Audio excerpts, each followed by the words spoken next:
Okay.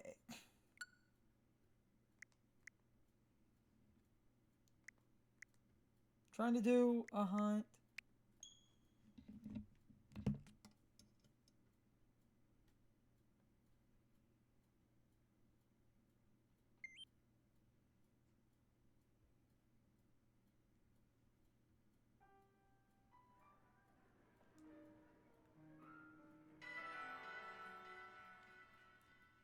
Hold on.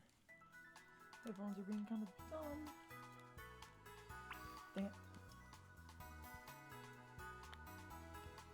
Because I didn't put the cord in all the way to do our audio setup.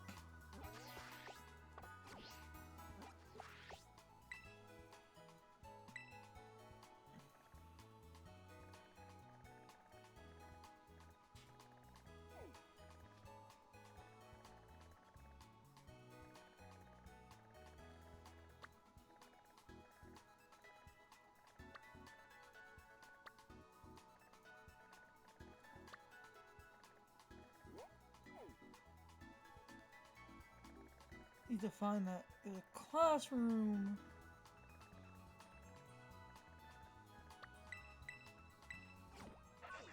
Should have checked the spot better because I've never been there. So now I need to awkwardly fly around for just a second. I think it's over here though. I'll grind more raids later, but I had enough nonsense to do the thing. So I'm gonna...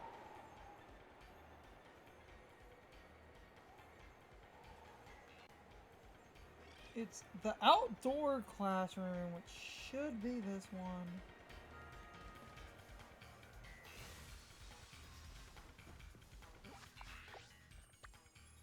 No, that's the rest area.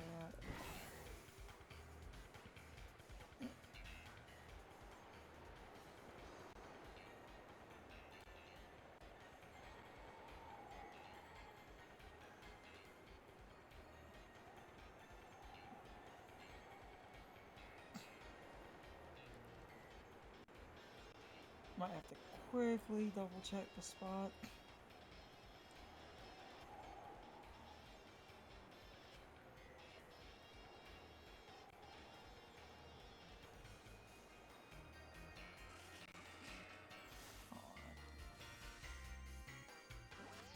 Left the video off. I'm gonna try to look at the video.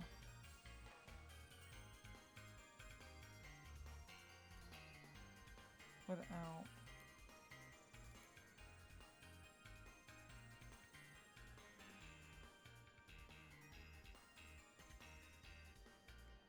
Okay. Hold on. Seems like everything's fine. Oh, yeah, it's good. Oh, it's close. It's in that center area, and then you jump down. So I did have it right. I was in the right location.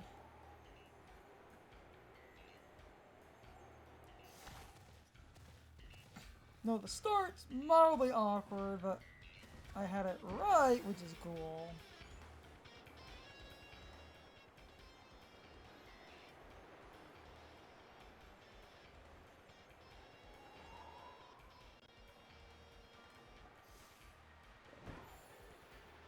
Okay.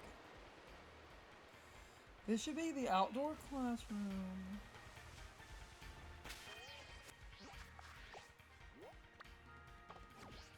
Okay. Save here.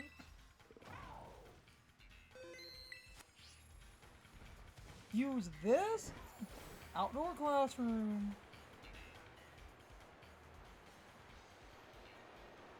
as a marker. And then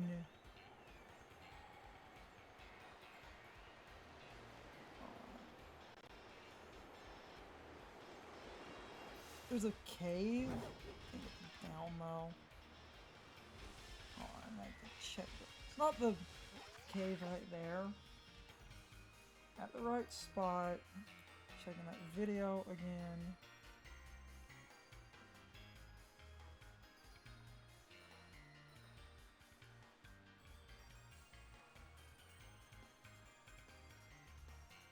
Okay. Here's where I thought it was. No, the start's a bit awkward, but okay, yeah, it is that area. It was further down. Okay.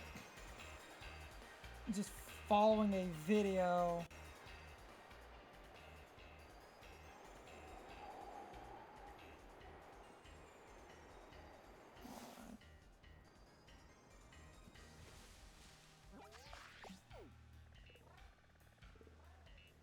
Jumped the wrong fucking way. When I get to the spot, the hunt itself will be slightly less awkward. I had the right area, I just didn't fly up here before starting the stream, because down here is this cave. And in this cave,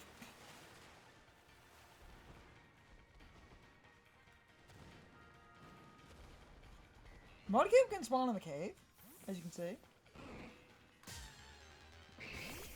Don't believe I've called a Mudkip. Yeah, no, I haven't. I'm catching a Mudkip specifically because you can target it and do that mark thing.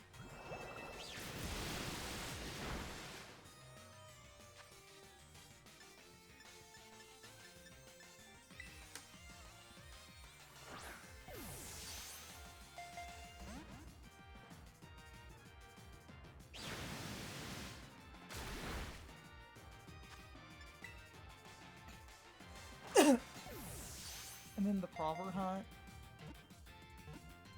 Okay. Shiny Mudkip will be, you know, well, that's not a shiny, but you know what I'm trying to say. Awkward bullshit aside, I can now target Mudkip. And that box will be good because it's open. If you go all the way back here,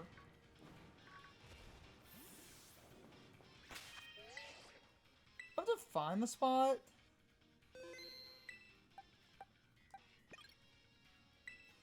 There's one spot back here in the corner where you can picnic.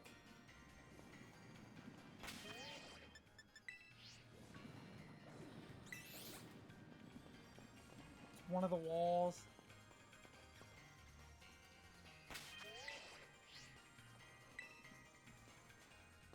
So I need to find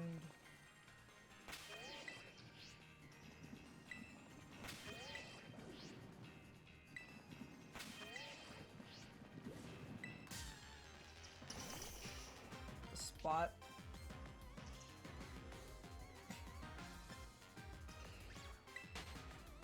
Which will be kinda awkward for a minute. It's near the wall.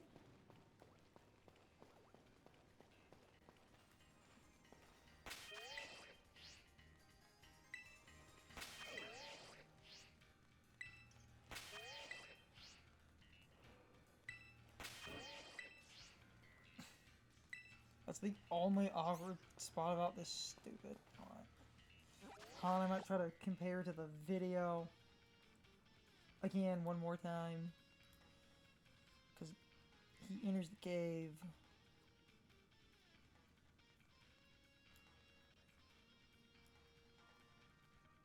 Jumps up where I am.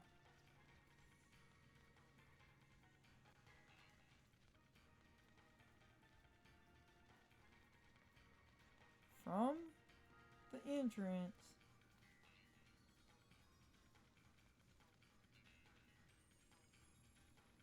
Gets between the white cube. Okay. That's actually pretty simple. He's between the white cube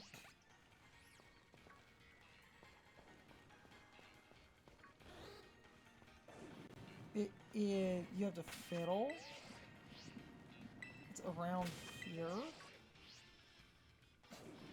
The one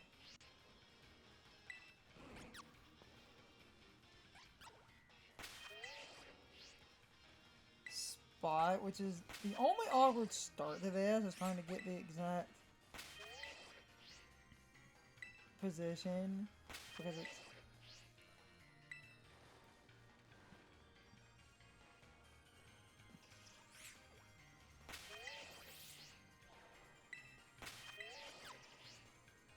opposite of it. I'm trying to use the spot he's in. I'm watching.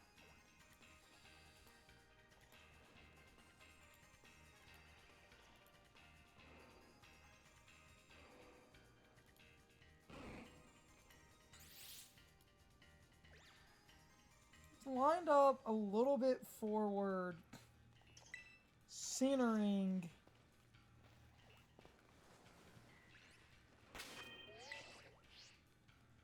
It's. I'm in the right spot. I just need.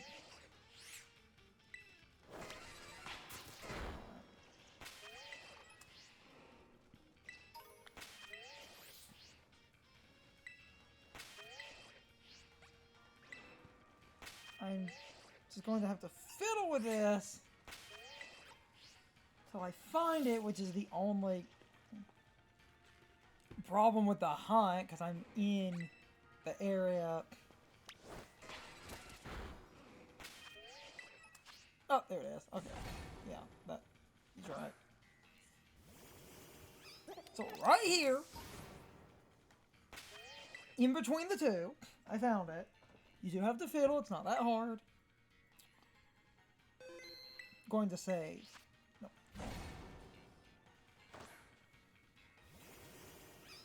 Well, I mean, I could have started the picnic. I'm gonna undo it one more time. Save one additional time. Everything is positioned.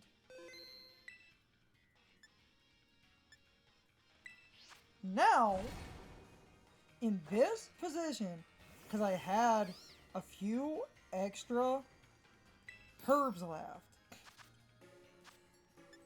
do the one cucumber, yeah, one salty, one spicy. I will do raid grinding, probably before streaming some other stuff in another day or two to try to get my herbs back, but I found the sweet spot. Sorry about the awkward start. I could have came in here and tried to find the position before doing the stream. I just got turned around when I sort of lost my position.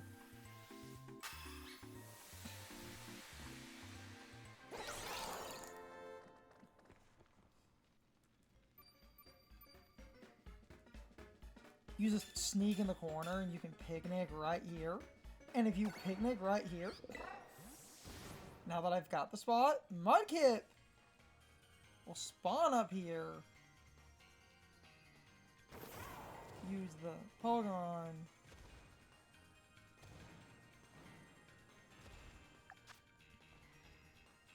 It is sparkling water.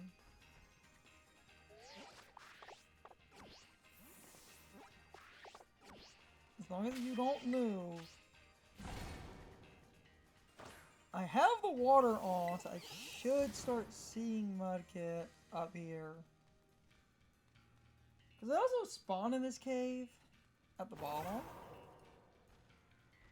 I don't see any at the top, which is unfortunate, because I would be kind of annoyed if this hunt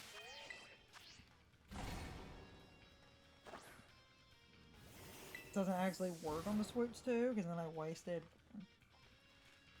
some time. And we could hunt at the bottom cave. Because I'm not seeing... Oh, so yeah, the picnic is right at that wall spot that's easy to find.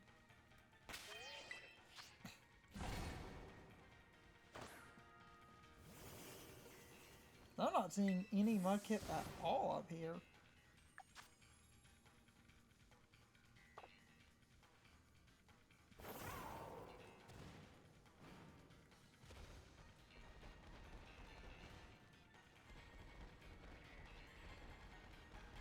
I mean, they're spawning down here, but they're not. Oh, hi. Okay, now. Oh, it's just, yeah, it's a weird. Okay, that's kind of bizarre. So you have to set up the sandwich. Run away! God, that's weird. It works, but God, that's weird. No, the spot still works, but it only works if you actively walk away and then walk up.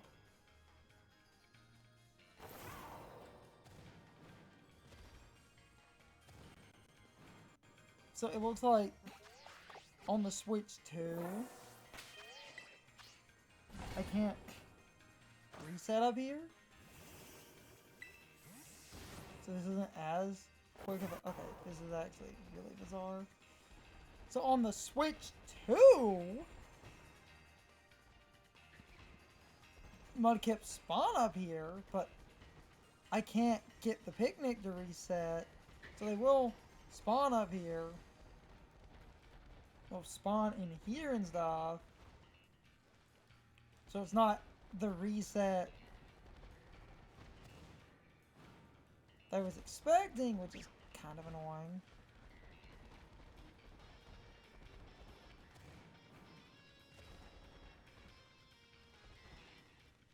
And they spawn down here too.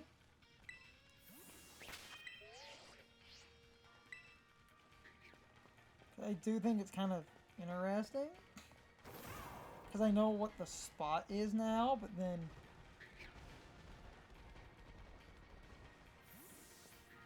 Like, if you stand on that little hill, you can picnic, but then no Mudkip appears. I'm doing the reset. I got like one up. Okay, hold on. Okay, wait. So maybe you have to move a little bit. Trying to figure out what causes them to spawn in here. So the first part of this hunt was just kind of some awkward live learning. Because this is the picnic spot. I know what the spot is.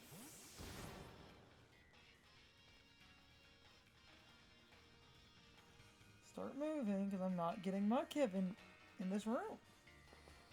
Getting Mudkip in other rooms. I only get them in this room if I leave. So this specific spawn issue on the Switch 2 just doesn't work. Which is really interesting. So if I'm gonna hunt in here, I'm probably gonna have to do a different position. Yeah, because I'm not getting anything. I can only get them in this room if I walk away and I come back. And they spawn in here.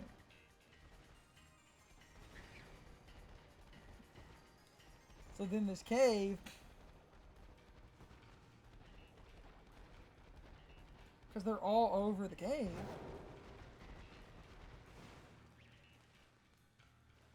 Which is cool, and it's an isolated spot, but...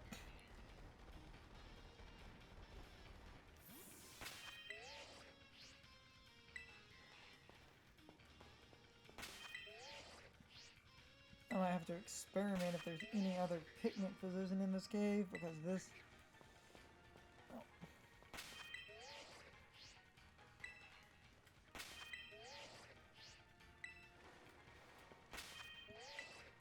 Okay. This hunt got a lot more complicated, which is really unfortunate. I was doing what the one video did, but it doesn't work.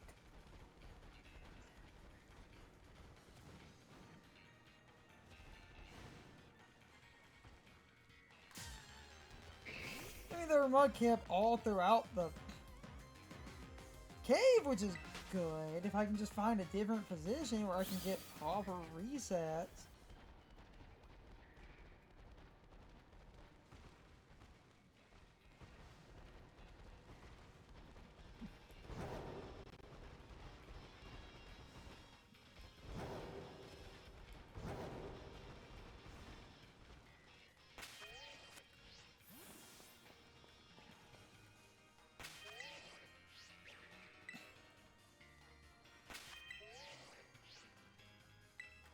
I'm now really annoyed.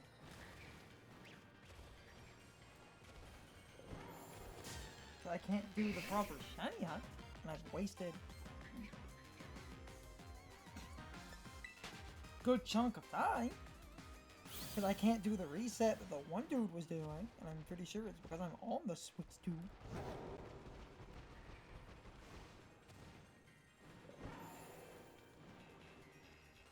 Because I can get clusters in this cave. Like, you can get clusters and stuff, but I can't find a good spot for the one picnic exploit because I was not getting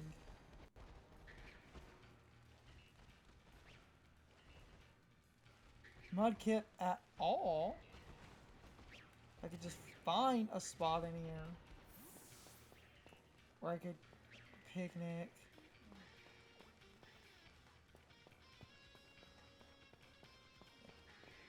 Because most of these cave rooms, you can't do picnics.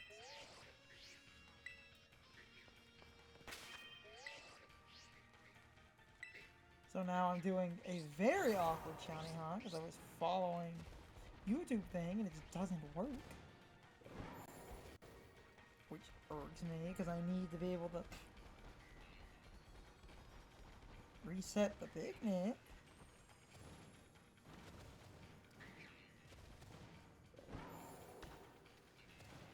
Which I can reset the picnic from the spot I was in. I can do picnics, but like I can't get Mudkip because I can't reset and get anything to spawn, which is stupid. So I'm just checking some other spots in the cave, hoping maybe I could find something, except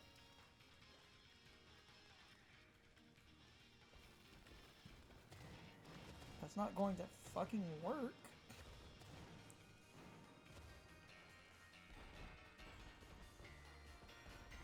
This entire cave system.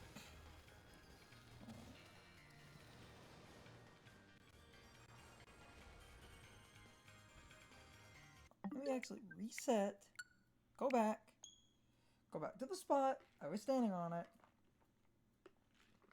Reset the sandwich and see.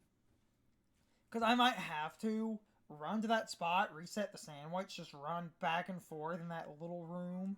See if I get anything in the hallway. And it will not be as fast of a hunt as I would like. Because this is the spot. But it doesn't work. Because the video... And I know the Switch 2 didn't exist. The video was showing the fact that if you're in the room I'm in, and you want easy Mudkip, what they did was they would just stand where I'm standing, reset the picnic,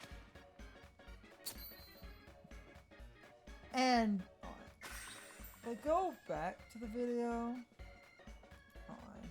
oh no, I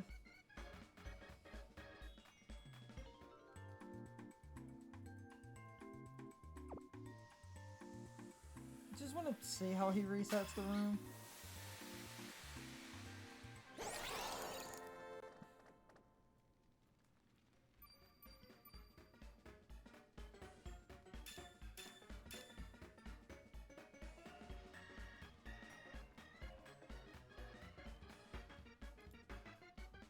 Okay, so then he backs up. Okay.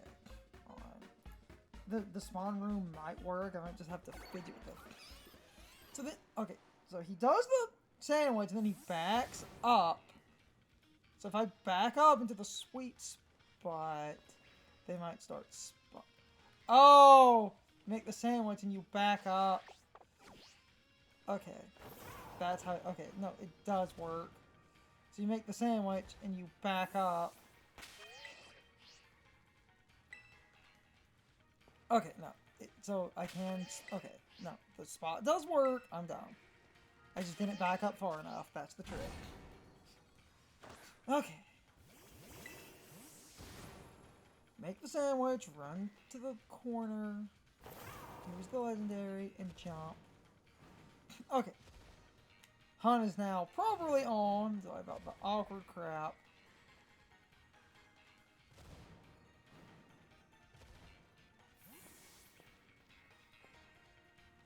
hide in the corner. Mudkip can spawn in here. You just run to the spot. Okay. This actually isn't that bad of a hunt. I was just being stupid. I'm sorry. I forgot you have to back up a little bit. Yeah, no, that works consistent. Okay.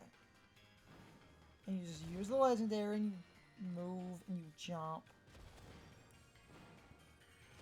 Because if you're just hiding in the corner, you can't picnic in the corner. You just run back and forth, basically. Tilt the camera up. Picnic on the little lump here. You break it down this way, I was just being dumb. So, yeah, the spawns do work. Because you're trying to get the clusters. Damn it. Oh, damn it.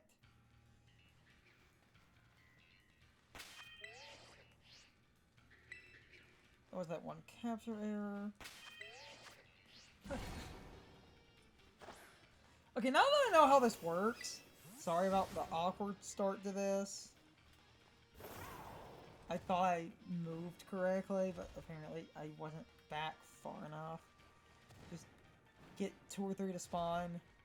Now, the beauty of Mudkip, the shiny is a pink color, so it's not like it's unnoticeable if I'm just mass resetting this room. It would only take a couple of minutes, realistically, to probably get this thing, now that I can hide in the corner. I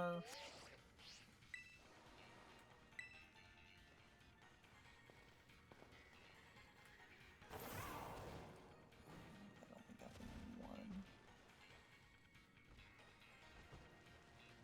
Yeah, he's next to the block.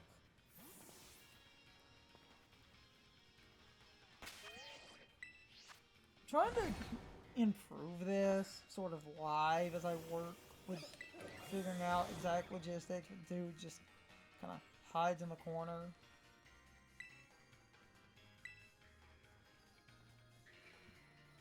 Oh, I'm pretty sure I'm at the right corner because they are spawning. Checking the video one more time.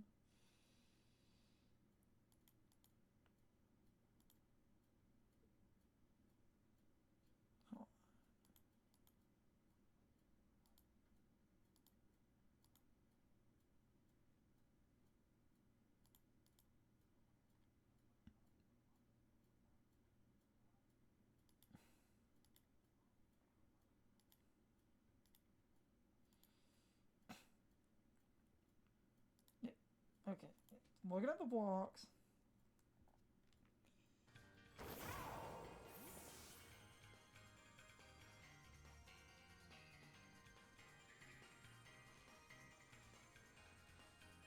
Sort of in, yeah, the wall corner. Okay. Yeah. Want to kind of look at the thing.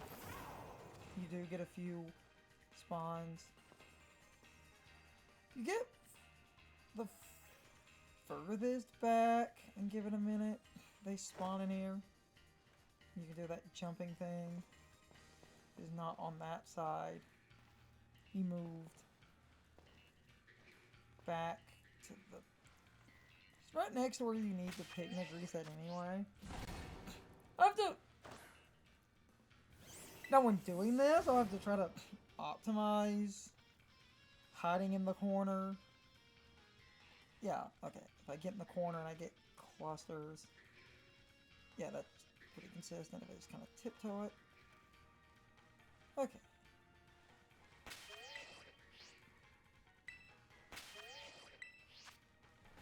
Incredibly awkward start, but it's fine. I get the logistics. This is actually an easy hunt. I was just being dumb, and for that, I'm sorry. Don't mind taking the... Now, with that said, I thought I was running around the room, and I thought I was close enough, because when the dude did the thing, but then it's like, oh no, you have to back up. If you're hiding in the corner, you can get some clusters.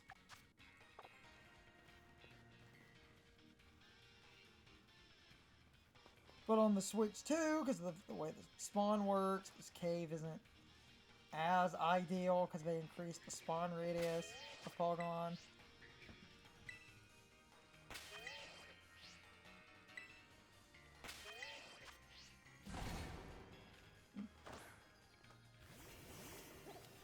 Realistically, though, it's not that bad of a hunt.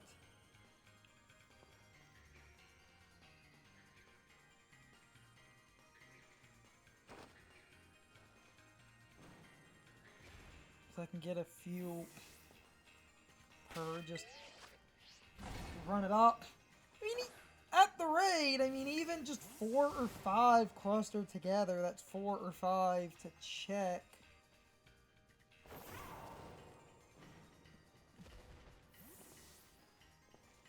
Trying to get the logistics of the corner thing. 'Cause he was...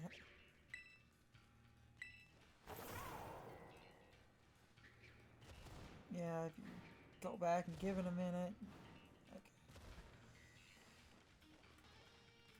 You have to be that far.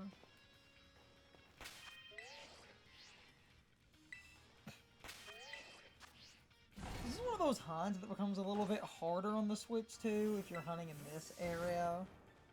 Because the spawn rate is increased. I'm just kind of doing the thing, wiggling in the corner, seeing what spawns. Because if we see a shiny, it'll be quite obvious.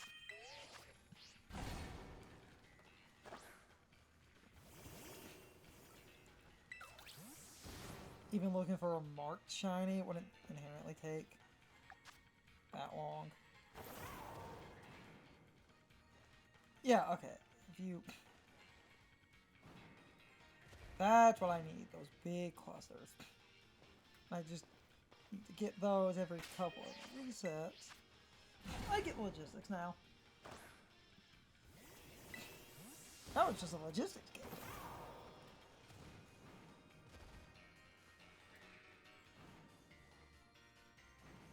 Yeah, just press against the... Okay.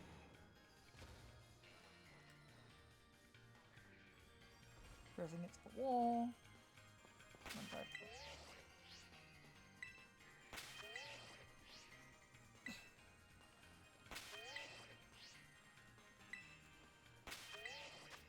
to touch that area.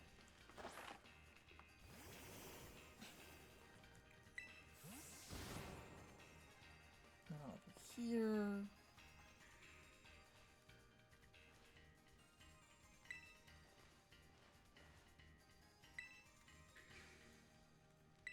It's forward. Check by jumping. Spot. Okay. Got a pattern now.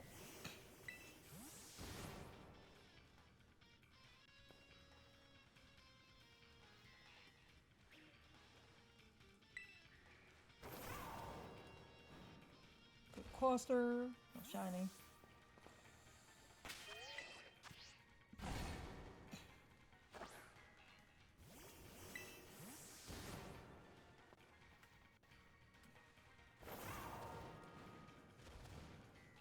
No cluster.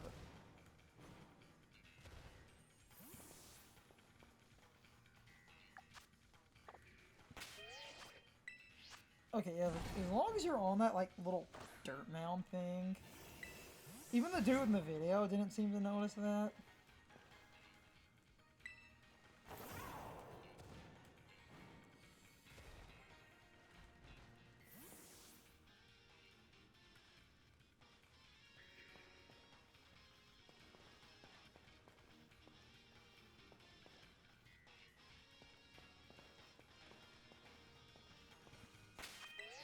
For some reason, standing on that is consistent. So, okay.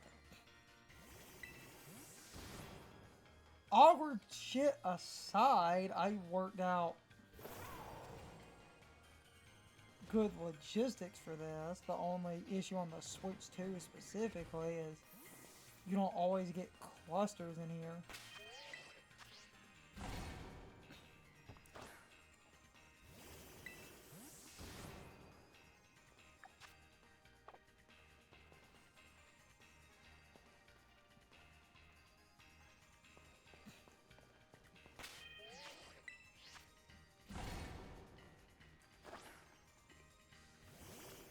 realistically, if I'm gonna do just this, I just kind of need to run to the corner.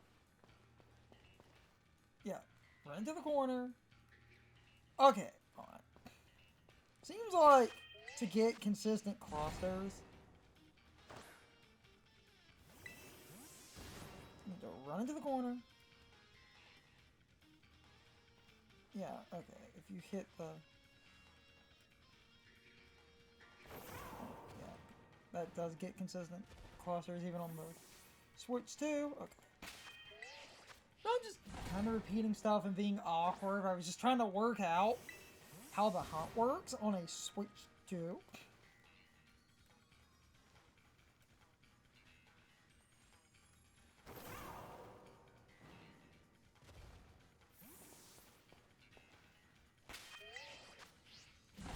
If I can work out consistently, like slow walk.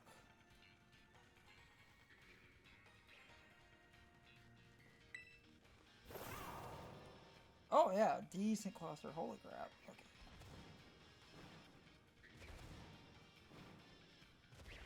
Is that the key? Slow walking? We will live experiment. The Switch 1 and the Switch 2 are different enough.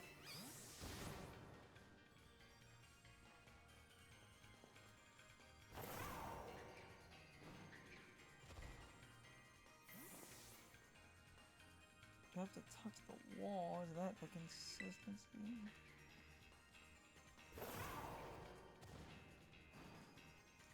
Okay, it just seems like sometimes you get slightly more, but that's fine.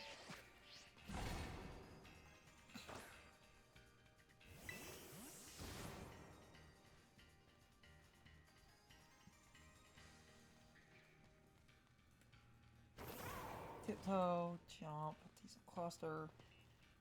Okay. I'm getting this now.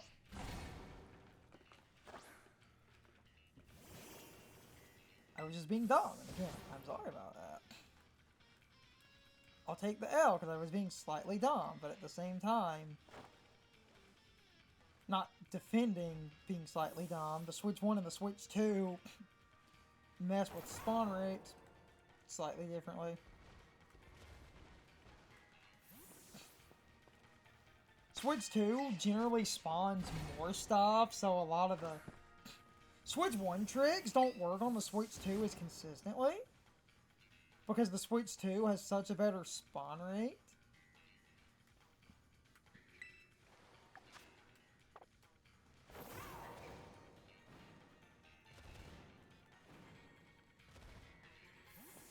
That's why I said...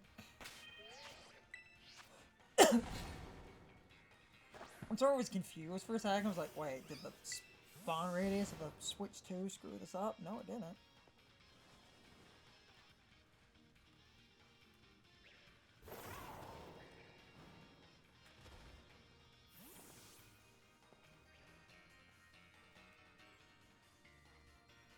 Just trying to keep the camera.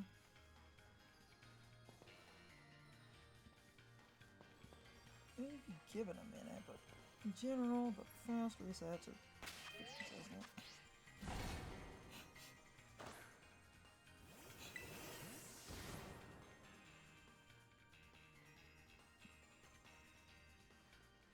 Well, I'm doing Hunt on a Switch 2, even if I'm being slightly awkward.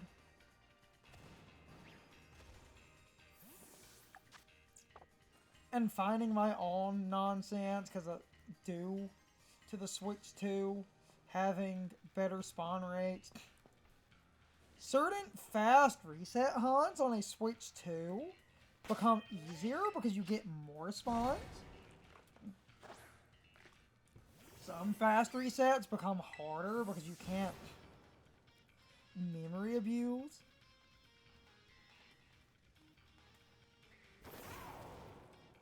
I've talked about this on and off a lot.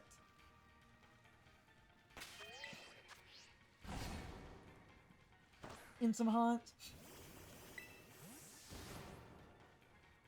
Hunting on the Switch 2 and the Switch 1 there's advantages and disadvantages of both.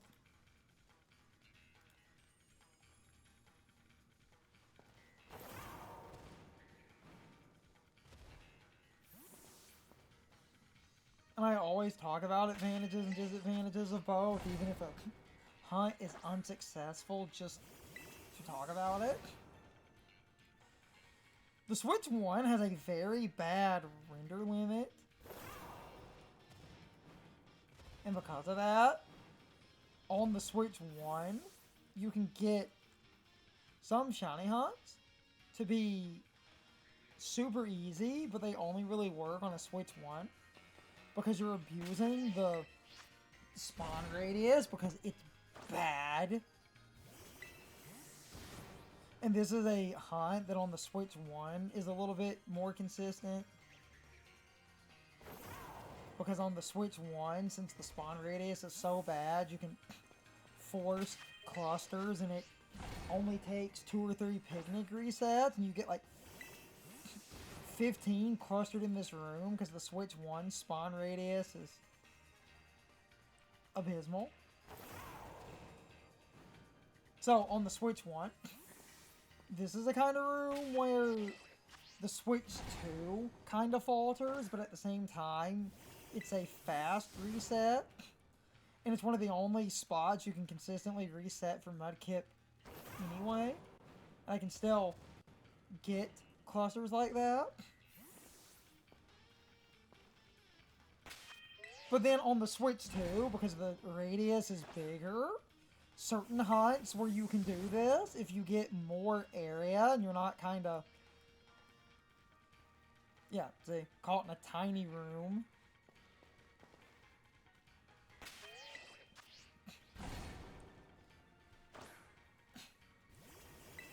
Like, this still works on the Switch 2. Just trying to tiptoe and be sort of slow. Yeah, if I kind of tiptoe it, I'm getting decent clusters. Now that I know what I'm doing, I'm less awkward. But since I always talk about Switch 1 versus Switch 2, just like awkward hunting aside, because this tip is useful, since a lot of people with their shiny hunt videos did Switch 1 hunts, obviously, because it was a Switch 1 game. Hunting on the Switch 2, you need to approach Switch 2 hunts slightly different. And that is a problem. Because if you're not aware of the changes... Because basically, the Switch 2 loads so many extra Pokemon and is so consistent with large hordes. A lot of those tricky memory abuse resets, basically, like, on the Switch 2, do not work at all. So, the unfortunate problem with a Switch 2 hunt, if you're shiny hunting on the Switch 2, which a lot of people might be, the problem is, you might look up a video, see someone do that one cluster thing, be unaware of the Switch 2 actually having a hell of a lot more horsepower.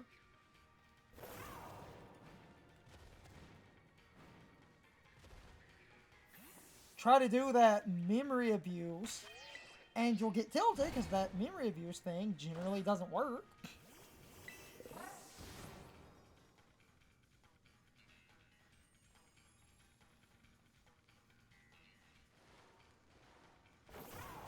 But the bonus of the memory abuse not working is that can be offset if you can do fast picnic resets, because the spawn rate is way higher. And the reason I talk about this anyway is because some people that maybe pop in to look at the shiny hunt might not be familiar with the Switch 2 actually getting a free Stealth update where Scarlet and Violet on the Switch 2 run better than the Switch 1. And they run so much better, it actually looks like a lot of that fan emulation. So sometimes if people are not familiar with the Switch 2 doing that, they'll see the smoother gameplay and they might think you're doing a shiny hunt, but you're doing it on an emulator for some reason. Or someone that is honestly trying to help you will say, oh, do you not know about memory abuse? No, I know that, but it's not going to work.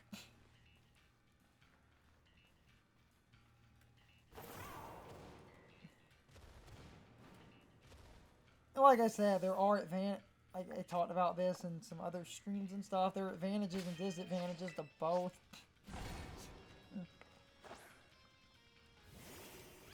Because you can look at both sides of the argument here. And I do think it's a kind of... Hold on. Hold on. No, damn it. Not what I meant to...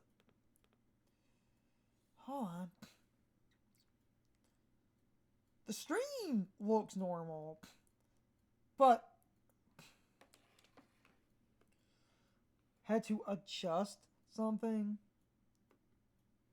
on my end that's not being recorded for the stream. So I just look crazy.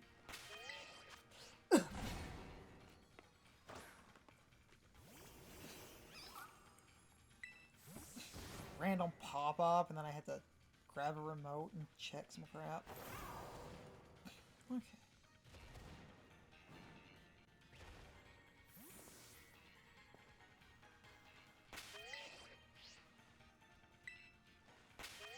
Seems like if you get the bare minimum and you're back on the... Okay, so from where I was standing, if I back up, I can get some clusters anyway. I don't even have to fully run to the corner. That's good to know. But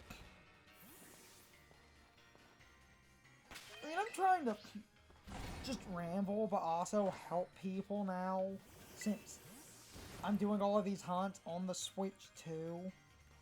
There's a valid argument to be made for both sides. I always compare and contrast that for people. On the Switch 1, because the memory is bad, you can force clusters a lot. And if you force clusters a lot, the Switch 1, really good with the cluster nonsense.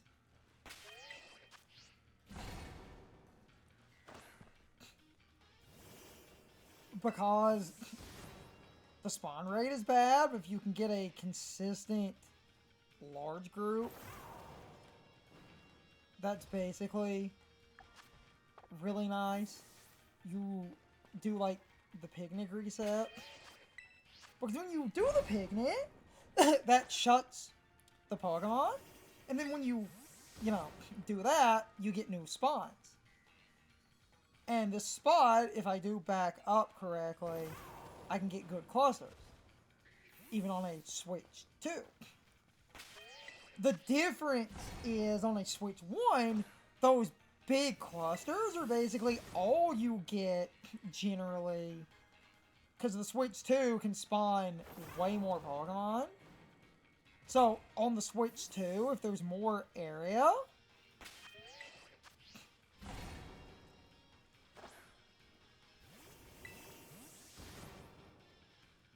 because I upload the shiny hunts in the order of the hunt I was doing. It's not up yet. So this doesn't matter for YouTube uploads, but this matters for random people watching the Twitch VOD. I have a shiny hunt where I want to get a Grimmsnarl. And I start a stream, and I do a bit of a hunt, and then I change locations. And I go to the area outside the Poison Team Starbase, the Tag Tree Thicket area. And on the Switch 2, there's no lag in there, and the area is massive. And because the area is massive, and the render distance is, absurd. And this will be cool to watch, but again, the Twitch VOD or people joining live, you can't watch this yet. On YouTube. I have it downloaded, I just haven't uploaded it to YouTube yet, because I was uploading my shiny hunts in order. And I was uploading some other crap, and we had some, like, shit weather and stuff. But, basically, I go into the Tag Tree Thicket, and I'm doing a hunt, because Tag Tree Thicket, you can get, Impidimp and Morgrem. Mostly Impidimp, but because Grimmsnarl is just a standard level up, I didn't care. So, I'm in the Tag Tree Thicket, and on Switch 2, the spawn rate in the Tag Tree Thicket is so absurd. Like, I basically, when I go in there, and I go to this one spot, and I lock in, because Impidimp's shiny is that blue color. That stands out among pink Impidimp. And I lock the fuck in, and I find a spot where I can just do like this.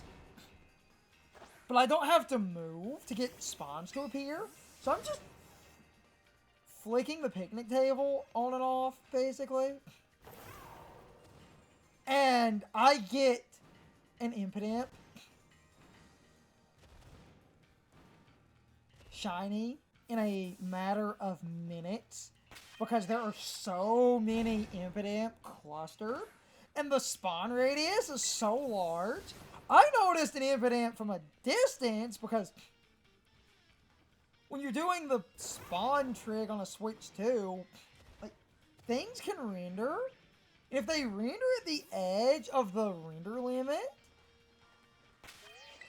they're, like, barely in view, because they're far away from where you're standing, but Impidimp shiny is blue, so in a cluster of tiny pink Impidimp in a clearing, it's like, oh look, a blue Impidimp.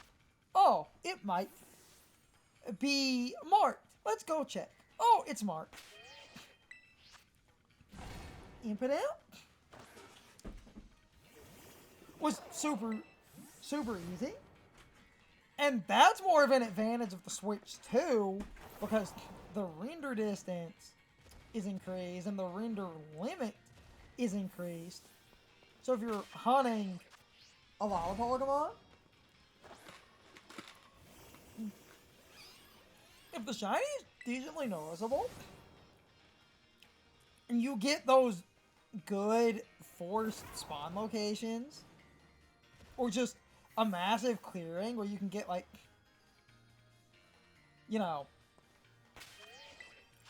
especially on the Switch 2, a good chunk of things where you will easily see just massive clusters a lot on the Switch 2. Now that I got this hunt down, go get more drink in a minute after the sandwich. Now that I understand how to do the hunt consistently. Because if I just walk next to the little mound area, I can get some clusters. If we give it a minute, we can see some stuff popping in. But, like, basically, I do the impotent haunt. I lock the fuck in. And this haunt goes amazing. And it's like super quick. And it's just really fucking funny.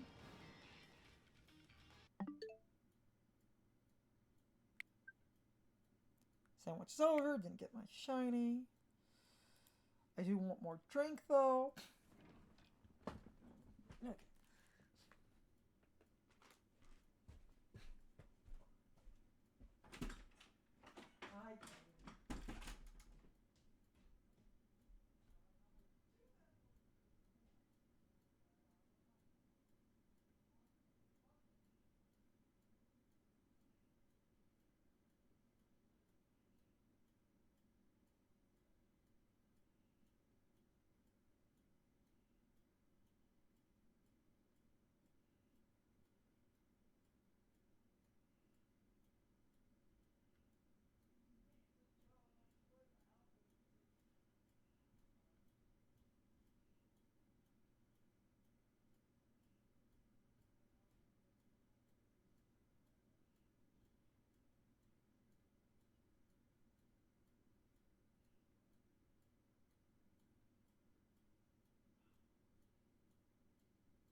say from across the room. Coming back. Okay.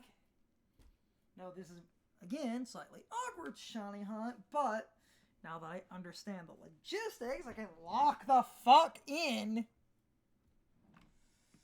Oh, I can lock the fuck in.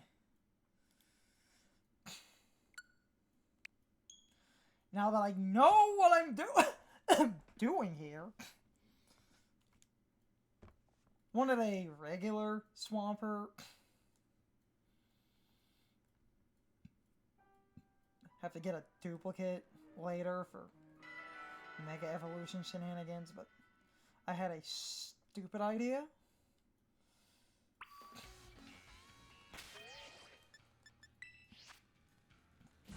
Not gonna say my stupid idea.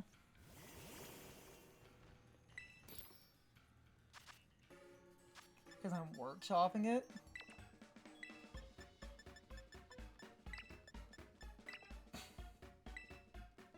Well, workshopping-ish.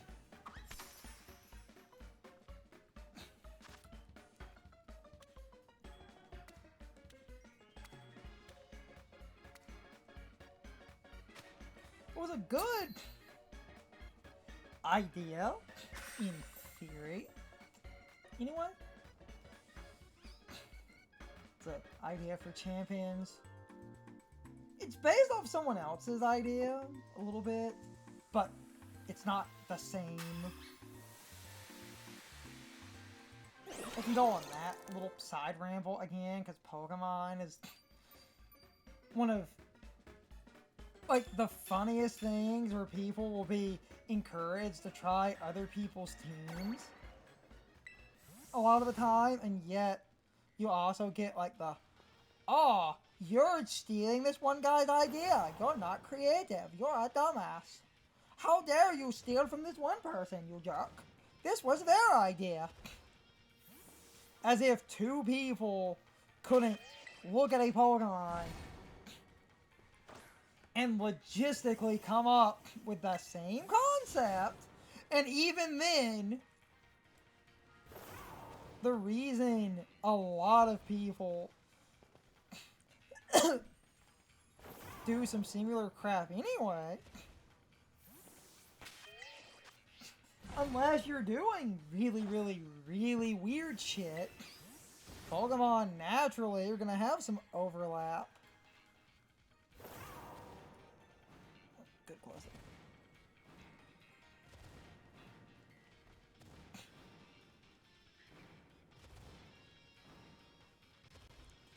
And I hate that a person, especially if you're like a small channel, like, oh, only the, like, big creators could have come up with this one set. There's no fucking way you came up with that set. There's just no fucking way unless your video comes out before theirs. Even if you prove to people, like, motherfucker, my video came out after that one creator, but here's a raw-ass date that is proof, like, you know, here's an unedited raw-ass date that proves my recording was made.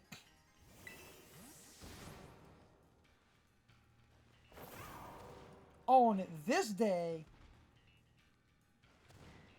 And it would come down to, if that creator that I'm stealing from, when did they make a recording?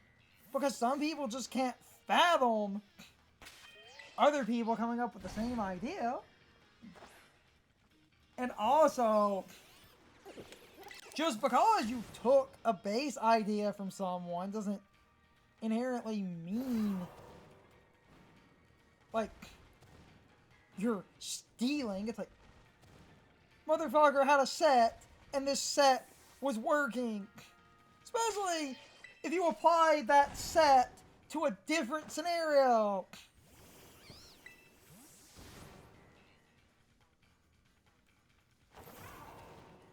There's logic to the reason certain Pokemon do certain things. And then the thing is, you then get people, certain Pokemon doing certain things exist because certain things need to happen. So then, is it stealing or are you just being logical? Because, like, oh, you could say I'm stealing this one idea, but it's like, okay, except this one idea is a common thing, like 20 different people are doing because it was recommended.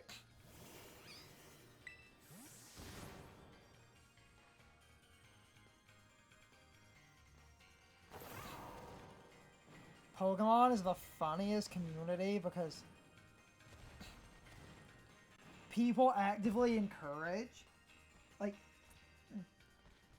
using some other people's sets, but then there are people, oh, you're creatively bankrupt. You're using someone else's set, or even if it's your Pokemon, oh, you're creatively bankrupt. You stole from this person. You're so stupid. Do something creative. Except, there's a reason a lot of things are ran the way that they are. Because, unless you're trying to best of one cheese people, this move on this Pokemon is ran. Because that's just what we fucking do. Certain Pokemon run certain moves because those moves are like, I don't know, you know, common and youthful. Singles or doubles, depending on what we're talking about. Oh, this Pokemon in doubles has this move? Of course it has that move. It's like, oh, let's put Rock Slide on this Pokemon.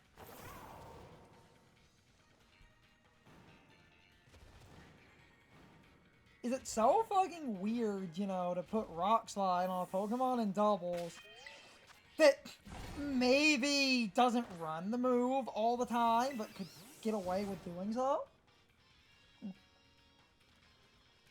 For, like, specific matchups, I've seen a bunch of Pokemon run Rock Slide, and it feels like a lot of people, because you could do this, but then certain big creators do it, but then you're just stealing. It's like, oh, this Pokemon, like, has Rock Slide. Except, oh, that Pokemon has Rock Slide, even though it would be a pretty obvious move if you really wanted Rock Slide on a team. So, you give this one Pokemon Rock Slide. Except, the Pokemon you just gave Rock Slide to, because big YouTube man put Rock Slide on that same Pokemon, you're seen as, like, stealing or whatever. Even if Rock Slide on this thing isn't the dumbest idea, because it's at least a physical attacker.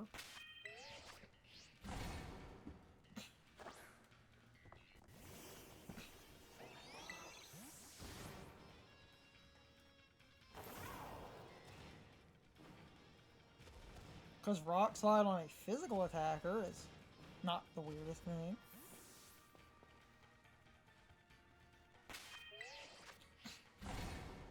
Good simple example of that, where I think this Pokemon is underappreciated for... Yeah, now I'm getting better at the resetting and everything. A good example of the, like, Pokemon that could run Rock Slide and stuff that I think is often overlooked because people sort of miss what you can get away with, since people used this thing in one way. It's Mega Hawlucha, because you have no guard, because people would run Mega Hawlucha, and they would just no guard, and, you know, have entrainment, because Mega Hawlucha could give no guard to other Pokemon, so you could spam, like, best of one cheese one-shots, but I think a lot of people forget about what no guard is really useful for. all incoming moves are guaranteed to hit the no guard mod, but all outgoing moves are guaranteed to hit the target. So, if you have no guard, you can run Hawlucha and pull out, like, Rock Slide and shit and not worry about Rock Slide miss. Or those strong single target things like Stone Edge. And Dual Wing Beat is really safe.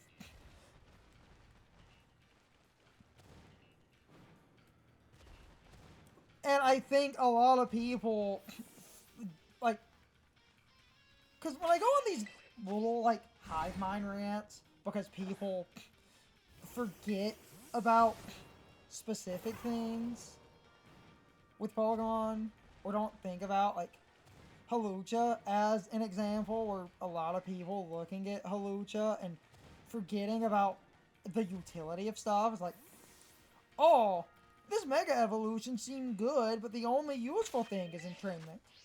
Hawlucha, like, why would you run a weak move that's something like Dual Wing Beat when you could just have, like, Brave Bird? Except Brave Bird is perfect accuracy. You just take recoil damage. Why would you ever waste no guard on this stupid Dual Wing Beat? That's so dumb. Brave Bird is stronger because Dual Wing Beat hits twice and can break sashes. Because you can Brave Bird all you fucking want, but the moment you hit a Whimsicott and it's sashed, your precious fucking Brave Bird, which is a good move, I'm not saying it's a bad move, the moment you hit that Whimsicott with a sash, and it survives the Brave Bird, where Dual Wing Beat, in a lot of ways, has a good KO chance, and circumvents sashes and sturdy. Like, there's a reason to run that move. You give up some power to hit twice. But then people didn't really think about, like, oh yeah, your stab options can be kind of weird, but I still think the sash breaking is worth it. That and the slight drop of power is okay for not taking recoil, but then you get, like, Rock Slide and Stone Edge and stuff as a guaranteed hit. And it's not a bad Mega with some support, especially because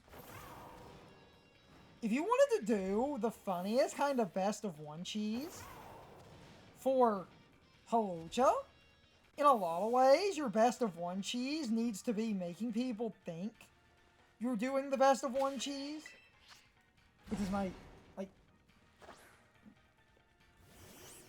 favorite kind of stupid best of one cheese, because you can get really creative with that. And I do appreciate when that works, because that's kind of funny.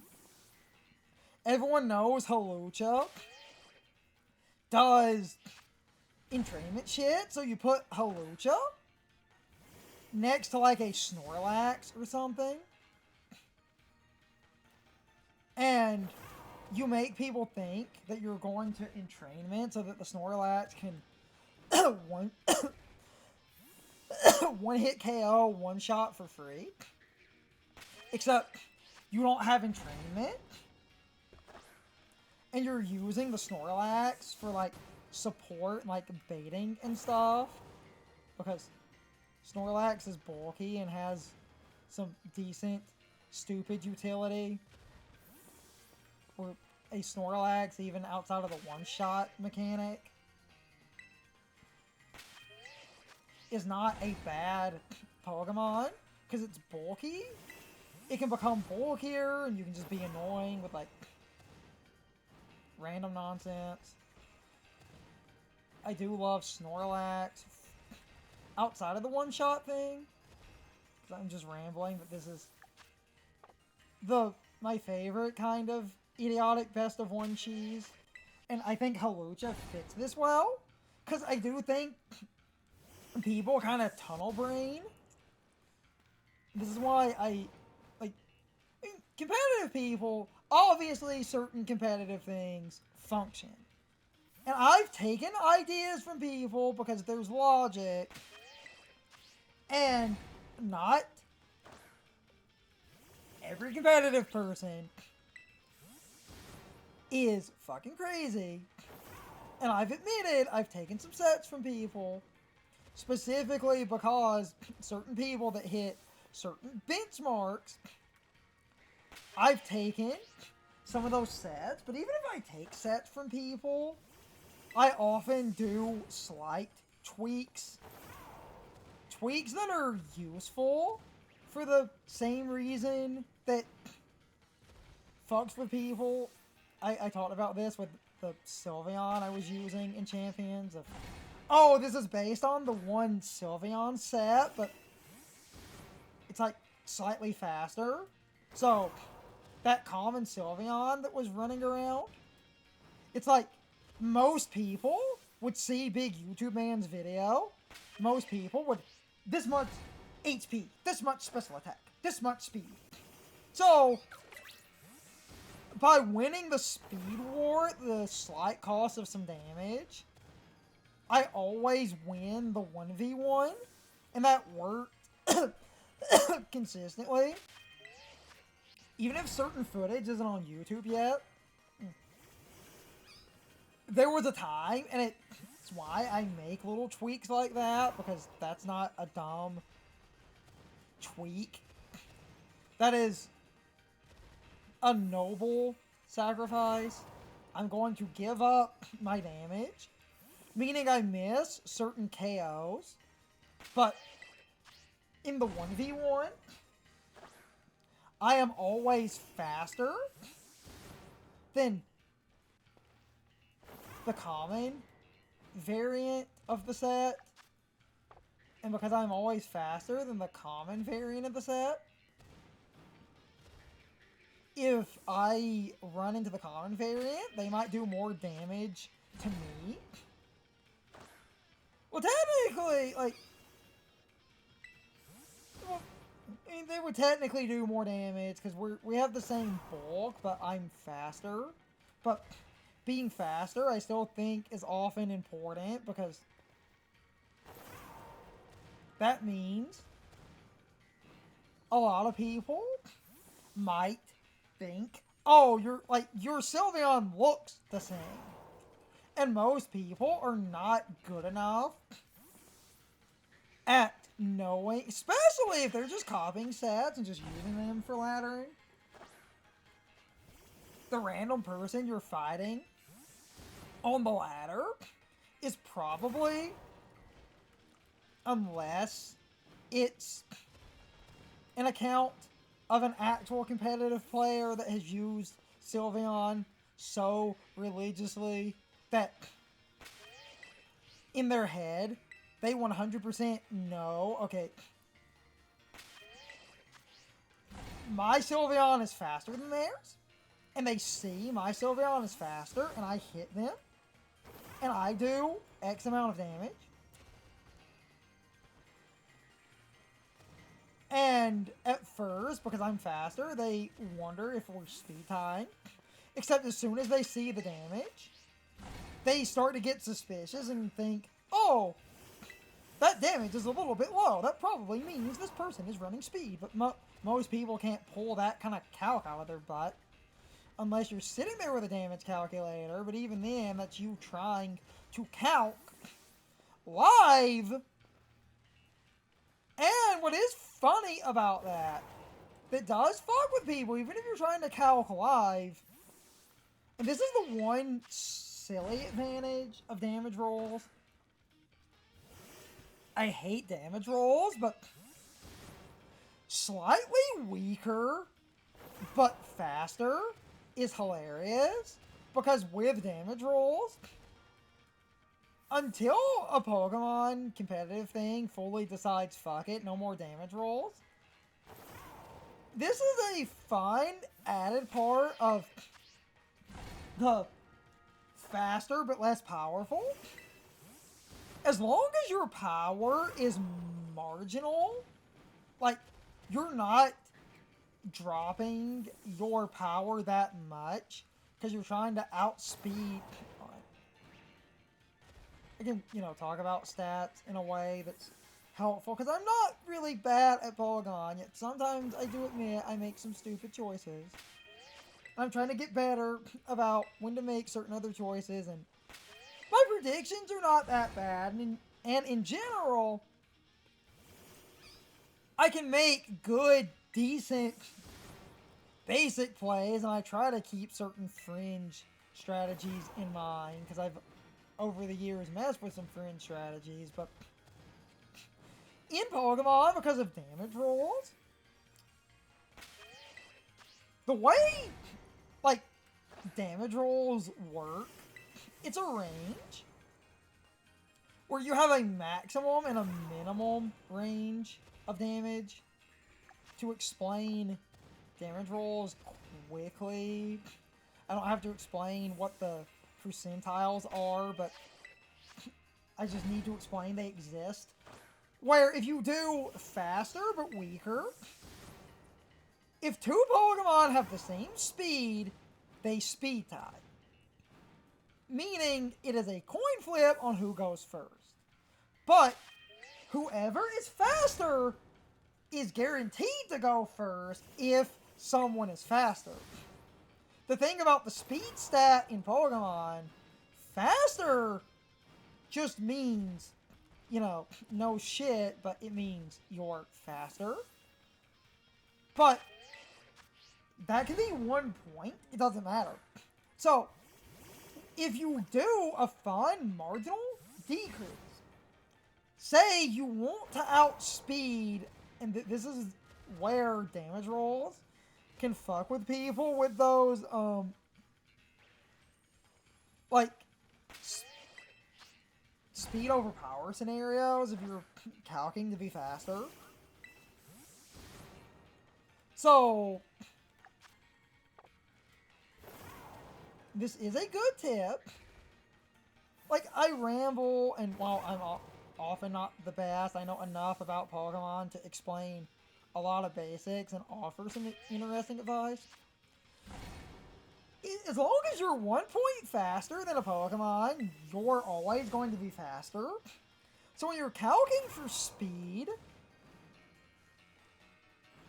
all you need to do is calc your speed to be a minimum of 1 point faster. So if you know a set and you want a mirror match to always be faster than a Pokemon that's not running maximum speed, like this Sylveon is modest, and this Sylveon is modest, this Sylveon has this much speed, this Sylveon has that much speed, whoever has more speed is faster. But because of damage rolls, since they downtick if you get slightly unlucky and a roll is lower, if you take away speed for power, you're slower but you hit harder. But if you take away power for speed, you're faster but you don't hit as hard. But in a mirror match, if people are kind of familiar with damage, in a mirror match, you going first because you're faster, if someone knows damage calcs because your damage is only slightly lower, someone might immediately not think you're running speed to outpace. They might think you won the speed tie, but the game gave you a low roll. And in those matchups, it would take, because then if you're faster again, and the damage is about the same, that's when someone might catch on to you being faster, but that could still be, because that's the funny part. Like, you would have to start really knowing your damage rolls for that to actually be a factor in your guesswork, because otherwise, if you actually are the same Pokemon, it is not inherently, as bullshit as it is, uncommon to basically win every 50-50 and have every 50-50 also give you a crap damage roll. And most people, especially on ladder, are not going to be people that are familiar enough with the sets to see your damage and immediately know you're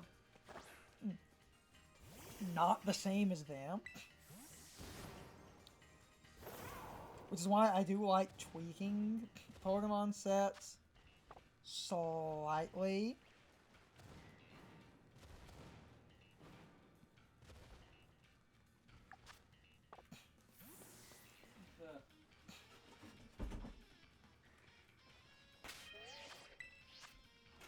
Person was getting up.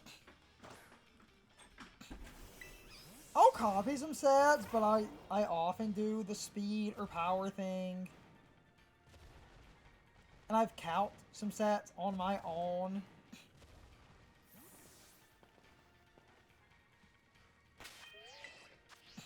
Because a lot of the time, if I'm doing calcs on my own for like bulky Pokemon, I'll often try to do like a decent jack of all trades where I might lose certain matchups, but certain other matchups will be better, or if I'm sort of copying someone's set, sometimes I'll swap EVs around to match up certain things better, especially with like bulky Pokemon.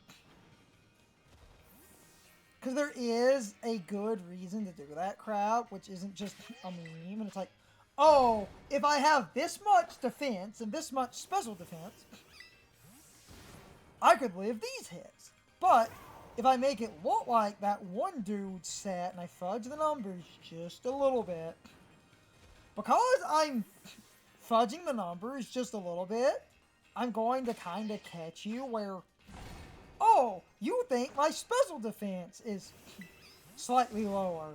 Because the set that was popular, the person who was running this thing, they had more physical defense. Except now I have slightly more special defense.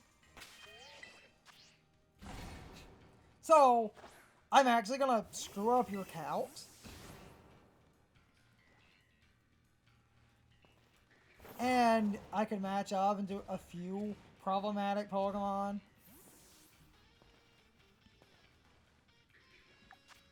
Especially with resistances in mind.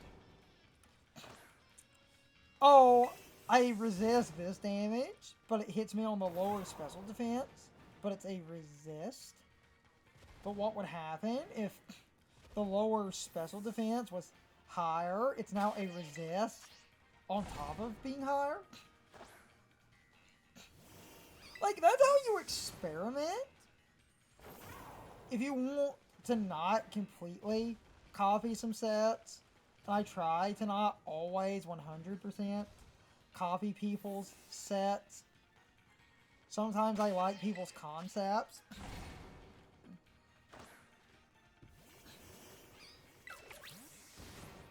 And I'll copy people's concepts, but I do my own ideas.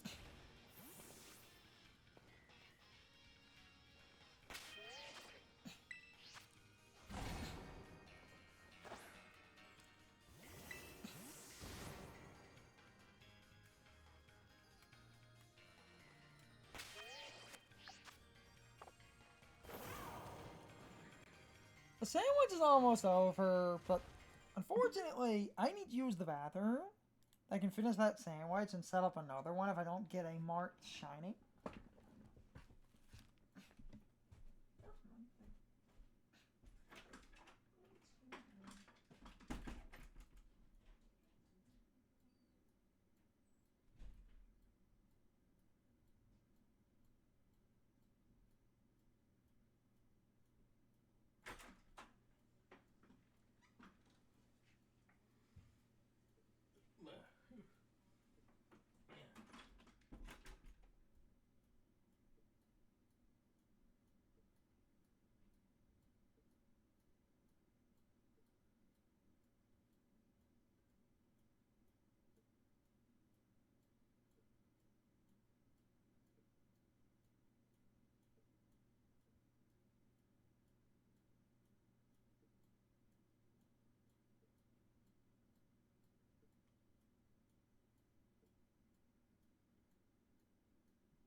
Coming back again. Just had to pee. What I was kind of talking about was just some basic tips for teams, because I've altered stats slightly. I often do middle ground, jack of all trade type builds.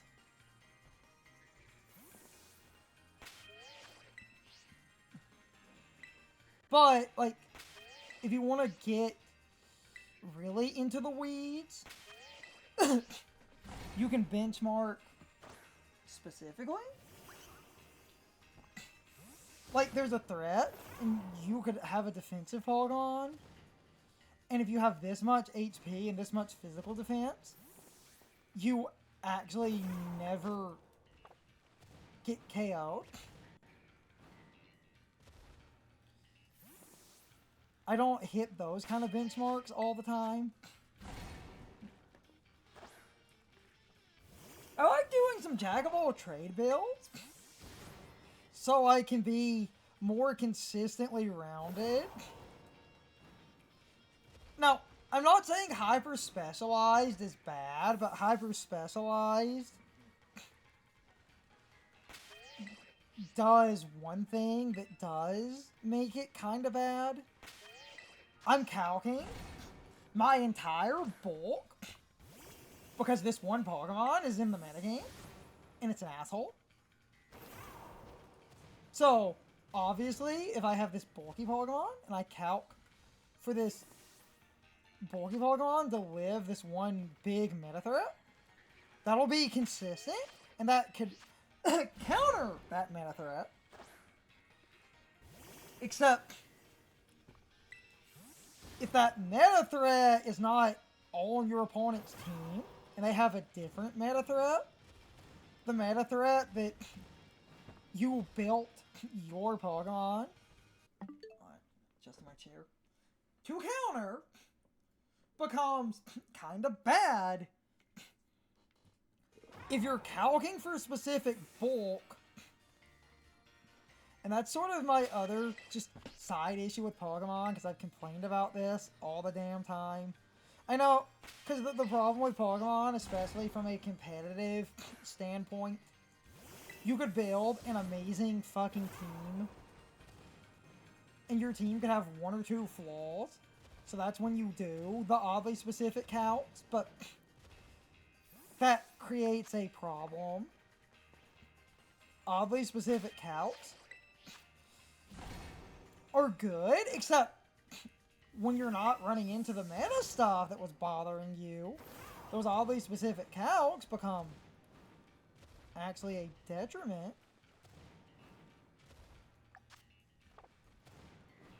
Sounds is about to run out. Anyway. And that's sort of the back and forth issue here.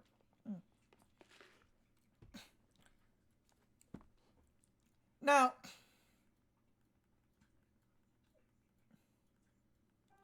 with that said, like,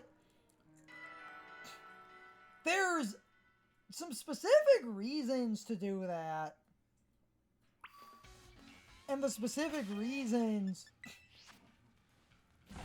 like, I'm not saying are invalid. You have a Pokemon and this one thing, if you have a specific amount of bulk, even though this one thing is a counter, a very specific bulk investment will always live.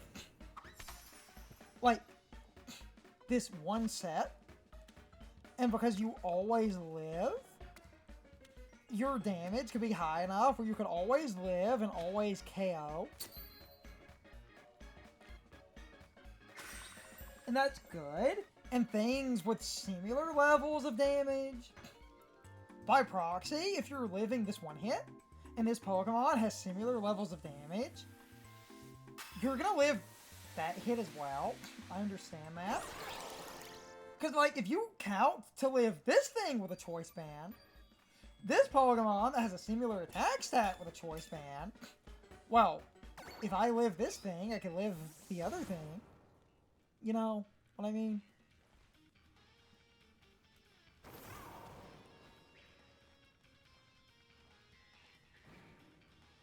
And there's always going to be merit to the logic of...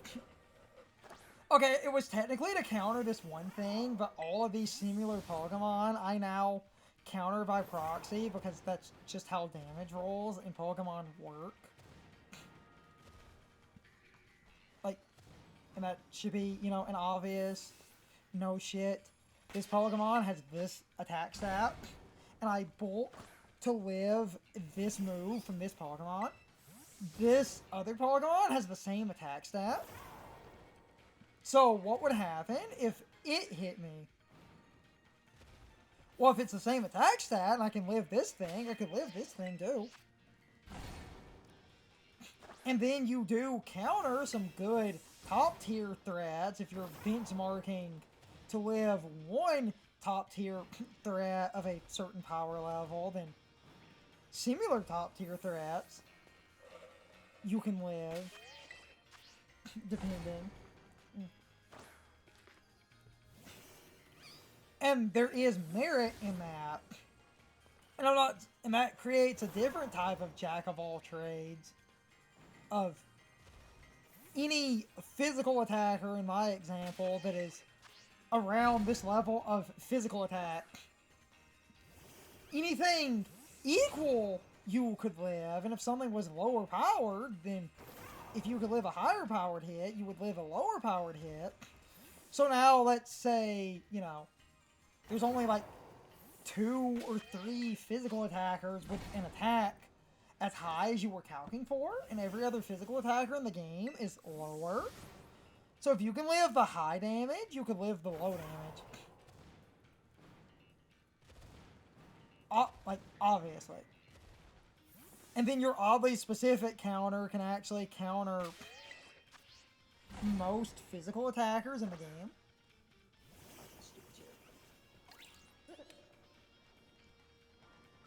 Like, and there is merit in that, because that creates, like, you pick an extreme case and you count to live this one extreme.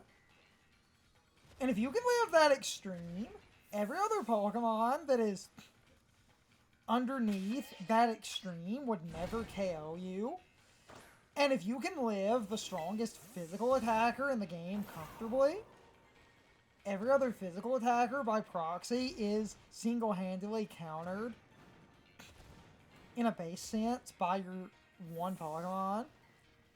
And at that point, it is not an oddly specific counter inherently, but with that said, if you're calcing around specific Pokemon, and those specific Pokemon don't exist on someone's team, some of your extra bulk might not be as useful, because I can use that physical example.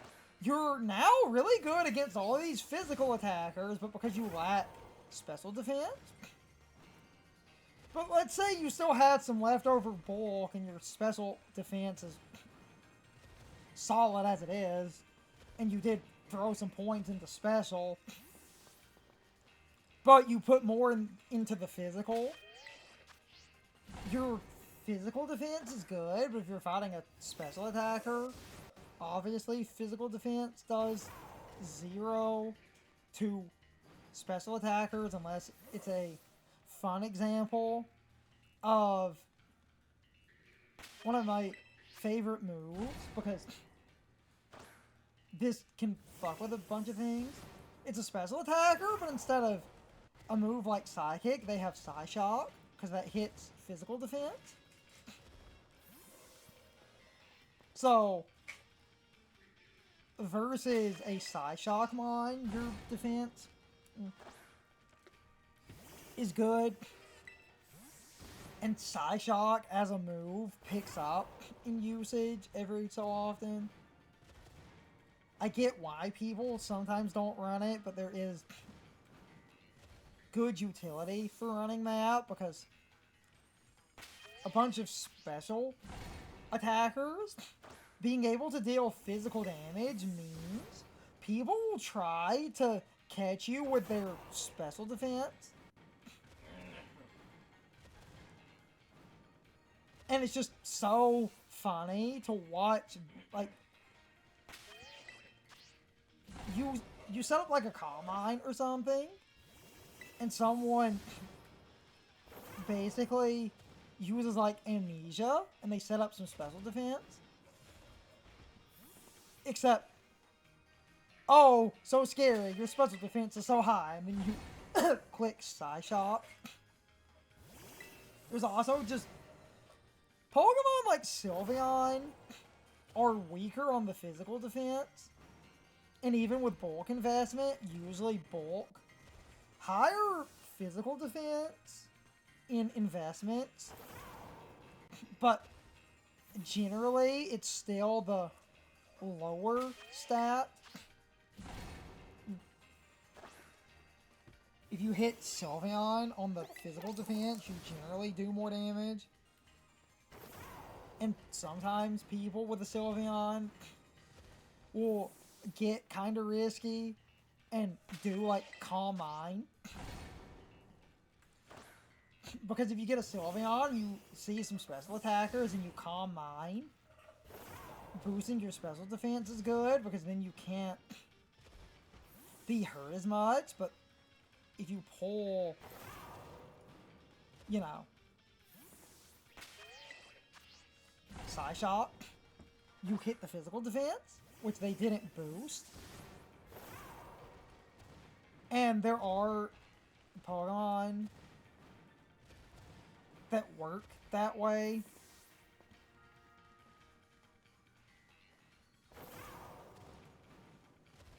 Obviously, I'm kind of rambling, but just in the middle of these awkward streams, sometimes I try to offer advice. And that's a actual really good move to consider. Having a special attacker. It uses your special attack, but it hits the target's physical defense. So your special attack does physical damage with Psyshock. That's how that move works.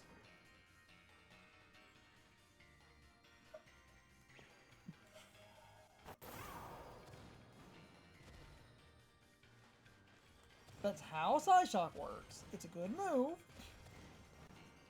Some people get confused by Psyshock.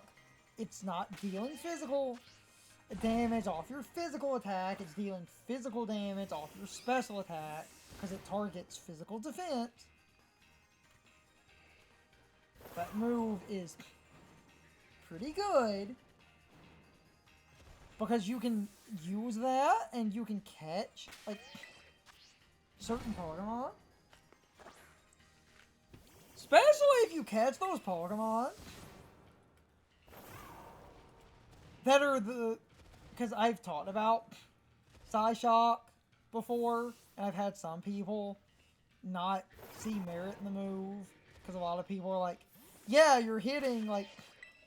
Oh, you bring up, like, Calm Mind and stuff, except, oh, most Pokemon that would use Calm Mind would be Psychic types anyway, so they're probably all going to resist your damage. First of all, if it's a Psychic type paired with something that takes super effective from Psychic,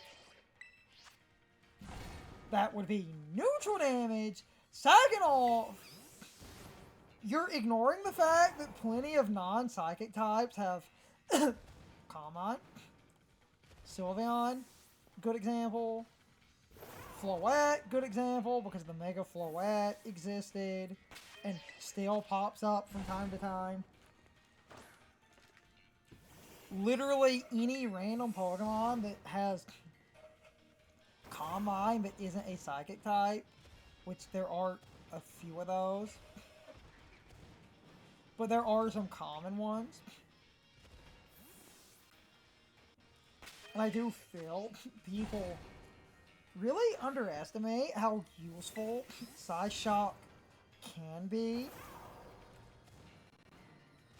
Because there are so many Pokemon. And this is a light form of Best of One Cheese. Because there are so many Pokemon that would start setting up Calm Minds and shit. Again, Mega Floette, perfect example, or the occasional Calm Mind Sylveon, perfect example. And these Pokemon set up Calm Mind and stuff. But if you set up a Calm Mind, you're setting up a Calm Mind, but they're setting up a Calm Mind. Except you're going to hit them with Psyshock. And if you hit them with Psyshock, you're going to bypass their special defense. And because you did Calm Mind, your special attack is up, but you're hitting their physical defense. There are plenty of Pokemon that have Calm Mind that are not Psychic types.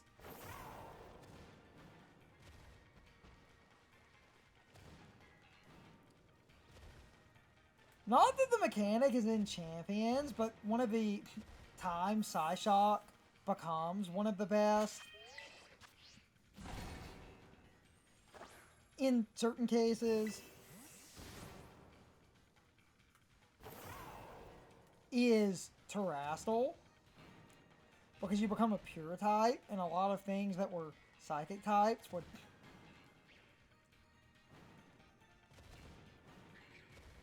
change up the Psychic typing for a different type.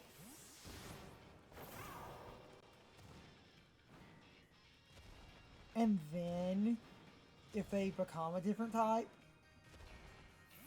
that's when that strategy becomes super consistent. Because there were plenty of Psychic types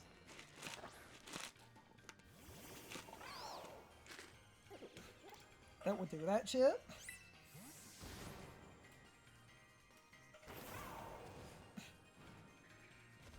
Giving up the Psychic typing for one reason or another. Armarouge is a good example of that. And is one of my favorite Pokemon for dumb Terastal stuff. While I don't like Terastal fully as a mechanic, because Terastal gets way too convoluted.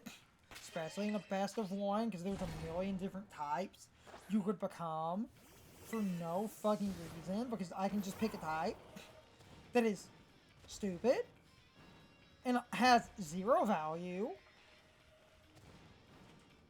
for my Pokemon, but this one type is common. Like, this one type as a Terra type would be uncommon as a Terra type, but what I was trying to say is I picked the most idiotic Terra type imaginable because I am basically countering this metagame Pokemon that is so threatening in the meta. I am, you know, willing to throw away my damn Terra type for one counter. And those are the kind of dumb Terra types that bother me. But I'm not going to go on my full Terra type rant. I'm just explaining, like, in a Terrestrial meta, the Calm Mind thing into Psyshock is actually pretty good. If a bunch of Psychic types are changing their type, you could actually have a better opportunity to do that nonsense. Because with Terrestrial, a lot of people would change their typings. Since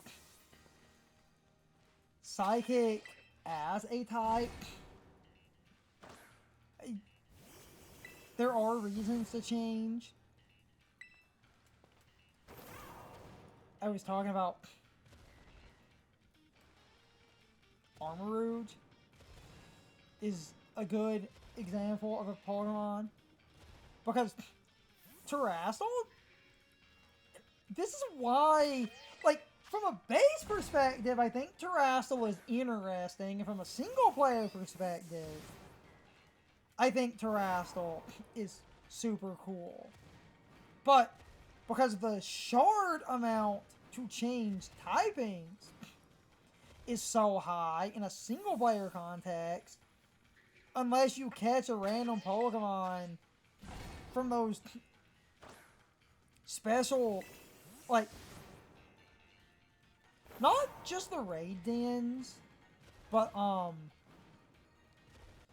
those special encounters that are the sparkly Pokemon where they always have a different Terra type. Unless you're catching a bunch of those in a playthrough, you will almost never be able to use Terrestrial to its most interesting potential.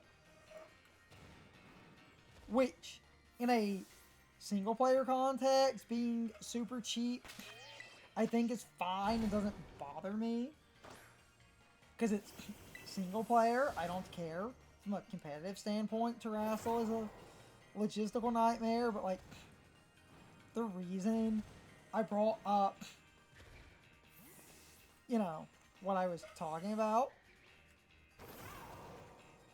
your abilities still exist when you Terrestrial.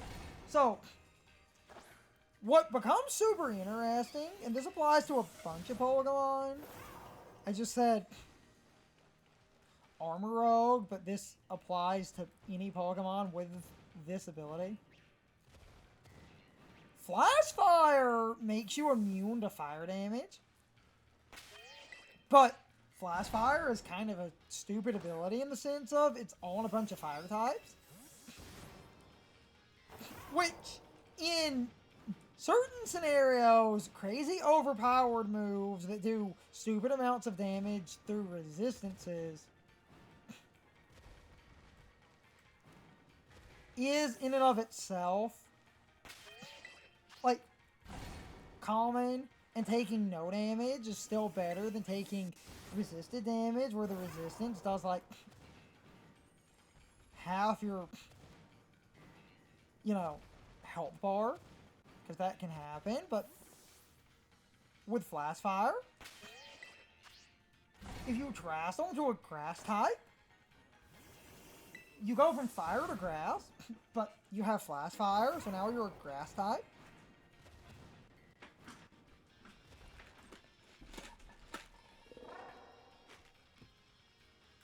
being a grass type has advantages, but you're a flash fire grass type, so fire damage doesn't hurt you. One of the better examples of that shit, because it was more common than my go-to example, and the only reason I talked about my go-to example is because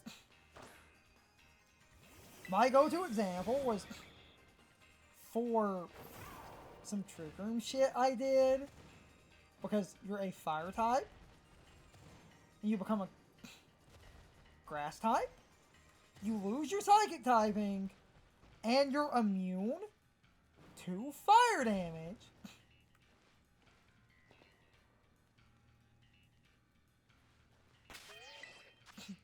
And because grass types are immune to powder moves, this was a, like, I'll talk about the more common example in a moment here, but for the trick room, because that's where I did this more, you set up trick room, but because you're a grass type, and grass types are immune to powder moves, a bunch of sort of idiotic best of one cheesy nonsense is people abusing Pokemon with Spore, especially in Trick Room, like Amoonguss, or to try to stop Trick Room. Spore can put you to sleep, and that's obnoxious. Or, if not Spore, like, decently fast Sleep Powder is obnoxious in and of itself, but you can't hit grass types with Sleep Powder either.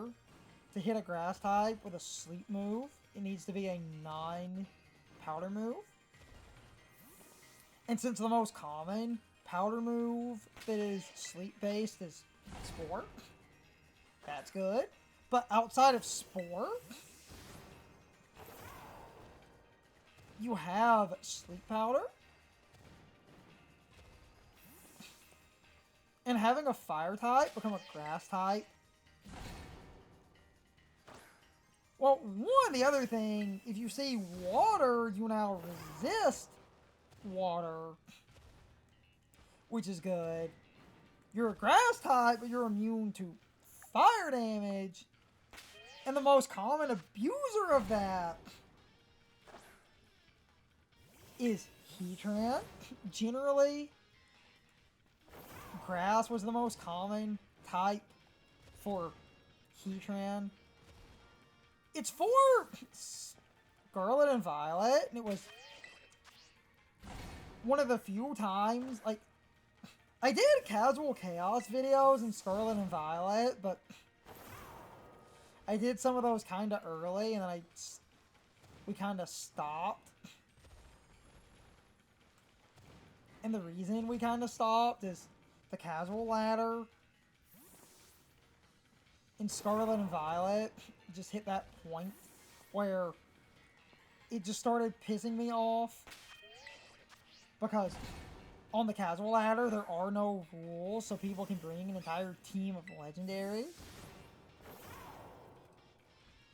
But early on, when we did some casual chaos, that was in the middle of some regulations. So a lot of people were on the casual ladder testing actual reg teams.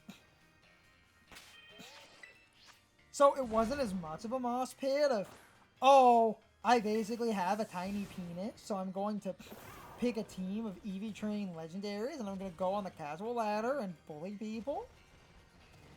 Because I need an artificial sense of superiority and my penis is very small. But basically, I have a video. I know I was doing some somewhat degenerate trick room. I can admit to that. I'm not gonna say it wasn't, like, you know, something that was inherently also, like, super fair and just. It was the kind of common, okay, it's available, let's do some stupid, very free fucking trick room. And I will 100% admit to that, but something I was proud of because it was obvious. I get the trick room. You can find the video.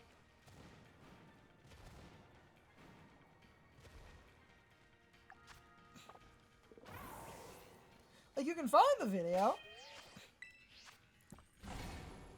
And, yeah, I'm doing a trick room thing, and I backline a trick room Ursaluna. Yeah.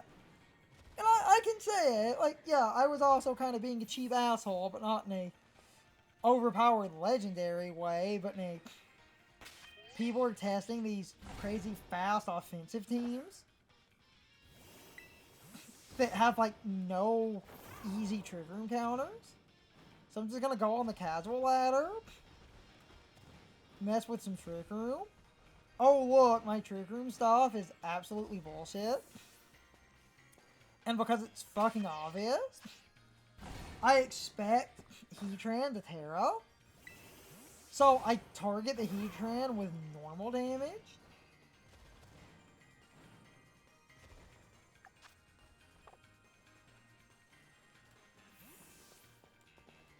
Probably end up using the bathroom and getting more drink in a minute. But I'm, gonna finish. So anyway, let's finish this little rambly story. So I target the Heatran. And I have, the video, so you can see this. So I'm not just making shit up, because we did record this. It's a Scarlet and Violet Casual Chaos, where I'm showing off a Trick Room team. So I have Heatran as my target, click my normal damage, and I say it, I'm like, this Heatran is going to Terrestrial because it is 4 times weak. Now, obviously, I'm paraphrasing a little bit, but I bring up, it's a Heatran staring down a powerful as fuck ground type. Obviously, they're going to Terrestrial that Heatran into grass, so that I hit the Heatran with ground damage. The grass resists the ground damage, and then they catch me, and they destroy my Trick Room Sweeper.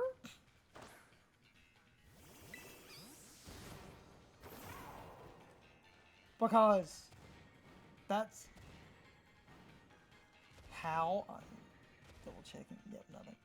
Because that's how you would sort of stop my, ground type.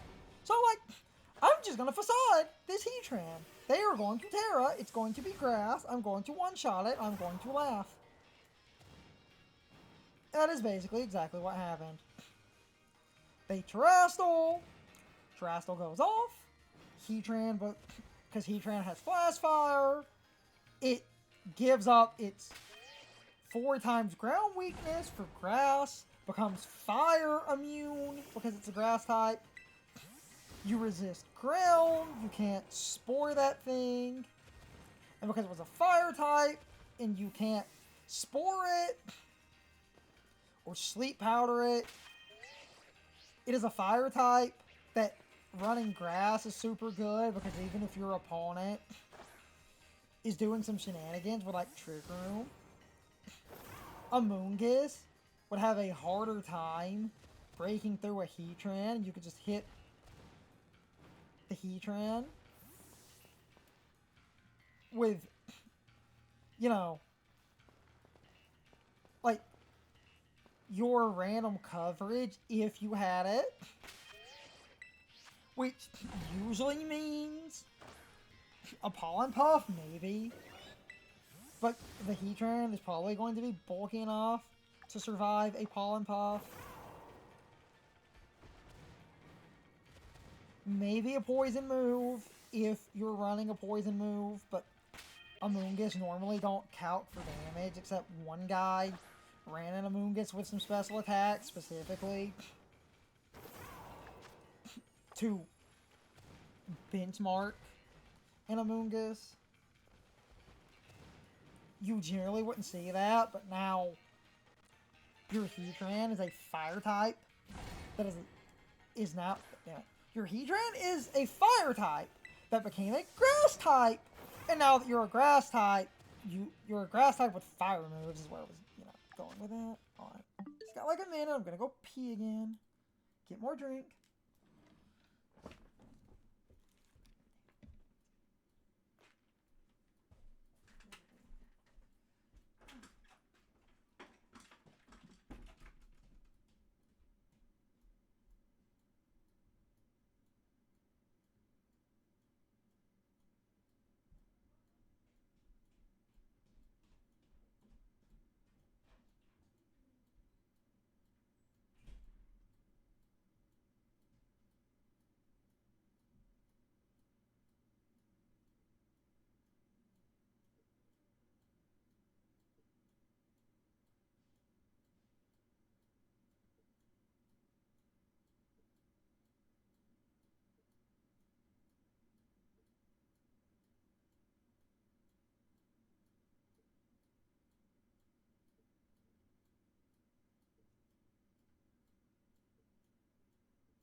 I'm back again.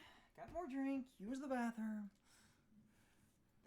Back to my just kind of miscellaneous rambly shiny hunt because I now understand the logistics of what I'm trying to do here.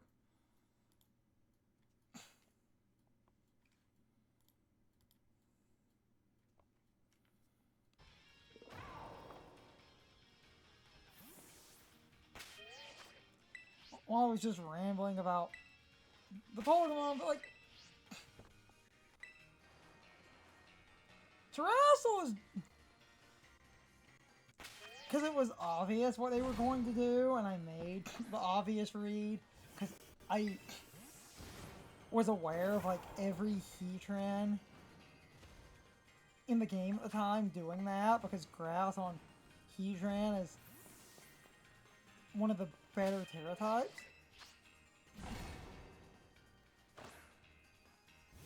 So much so, I'm just rambling about old meta games because this happened and it's fucking hilarious.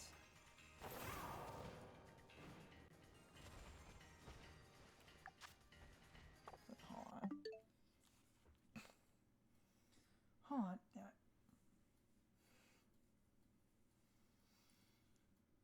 Hair is in my face.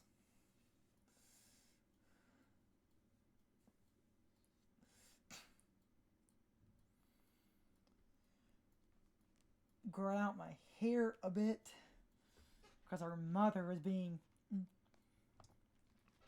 over dramatic and acting like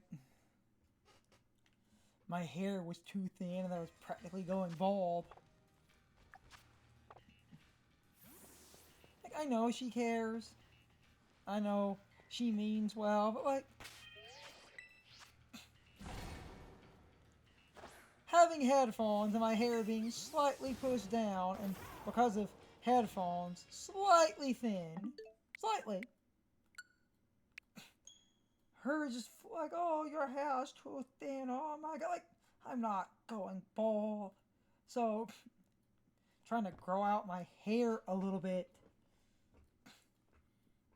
But it got in my face because it is getting long and still maintaining. And because it's getting long because it hasn't been cut, mostly as a kind of, let's just see what fucking happens type thing. I'll just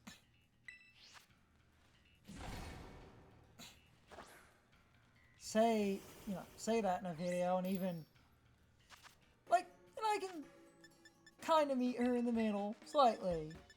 Just quietly, because Carson was out of the room. Because he didn't completely know about her flipping out. And that being the real reason I was growing out my hair. Even without the headphones on, because we just kind of let it grow, just to see. It's been fine. And it was thickening up again.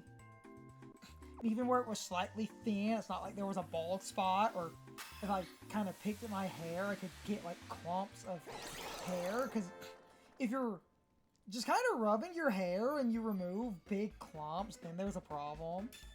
Slightly thin on a spot where some headphones were is not the worst thing. Letting that shit grow out for like, you know, a good while at this point. It's starting to get decently long, and even now, if it's a little thin, which I do think she was just being over dramatic about. Again, only where the headphones are, because that just kind of happens, like when you wear hats and stuff, but unlike wearing a hat, headphones are not as bad.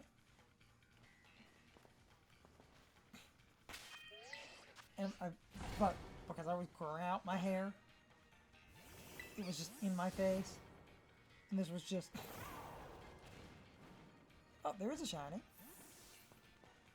Are you marked? No, it is not.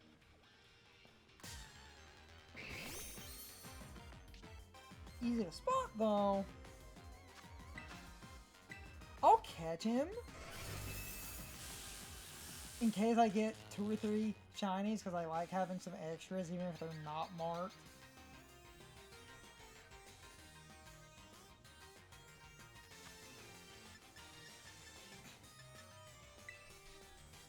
No, it's not a pinkish ball, but it'll be easy to catch, and I like the color contrast with that. Found a shiny. It's not marked though. Still trying to catch it, just because.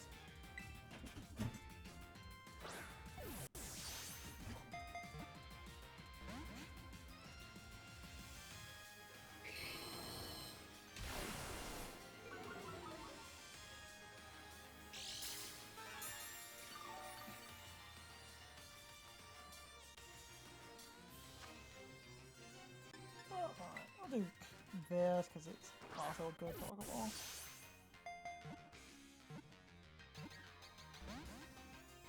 Damn you, Mudkip.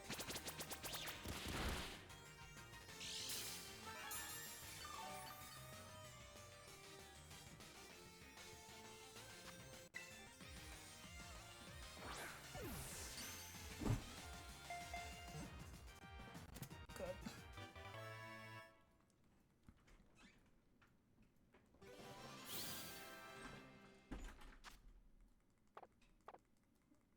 Anyway, yeah, the resetting didn't take that long, realistically, once I knew what the fuck I was doing, but... And some extra ones on the side.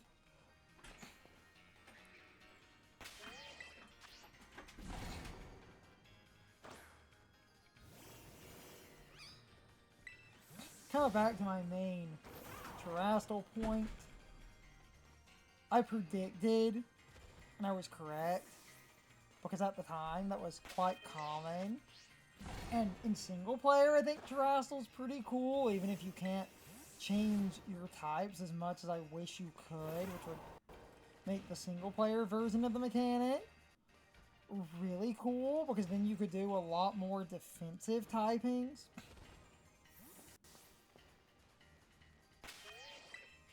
Which I like.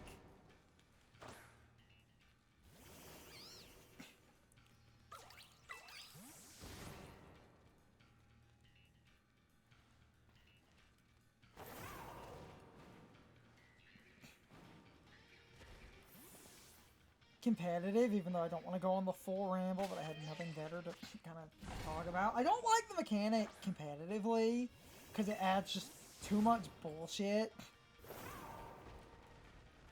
Where it just becomes way too many, like,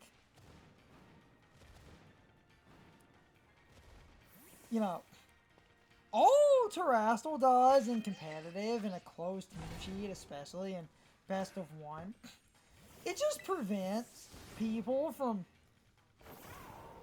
like, being able to play logically, and you have to then try to make way too many predictions. I've said this before, and I'll just do the short version of this, because a YouTube channel agreed with me. Terastal in competitive is kind of cool, but I said it basically forces you to play badly. Or at the very least, it forces you to make only middle ground plays.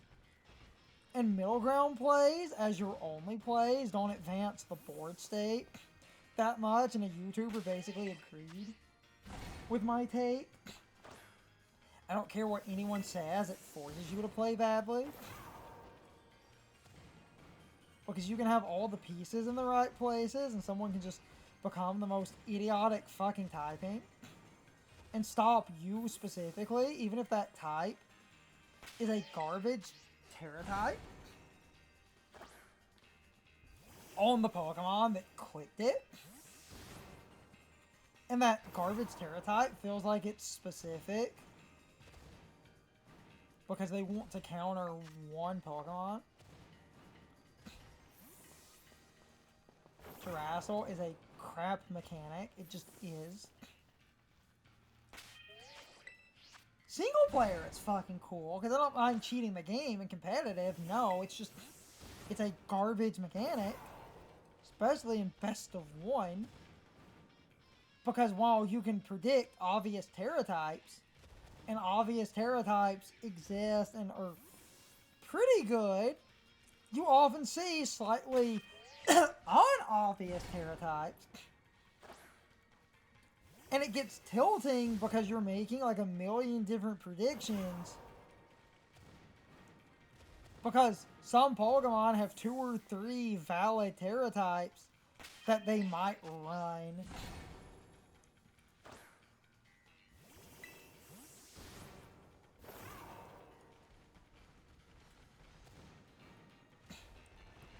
And it's just tilting to try to predict, because you know the obvious Terra type is obvious, but then it's like, what fucking obvious Terra type is it? Is it the one that everyone is running, or is it the other one that's really good? And this was a casual ladder specific thing, but they also allow this thing at the end of regulations in Scarlet and Violet, and it's basically...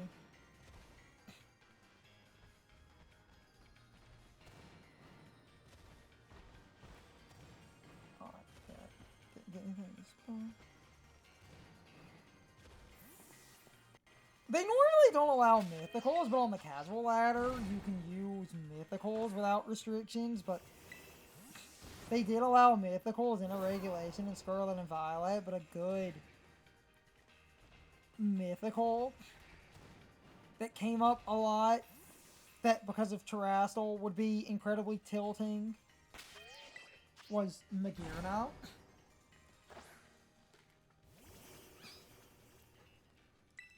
Because there was a clean fucking split where Magearna is Steel Fairy. So, Steel Fairy is a good typing. Because Steel Fairy is weak to fire and it's weak to ground, and that's it. So, ideally, your Terra types generally need to be something that basically mess with typing, so you at least take neutral from fire and ground, or you resist one of those without keeping a weakness. Like, you could become grass, but that's kind of risky if you're a grass type. Ground is resisted, but fire is still super effective. So to block fire, water was common.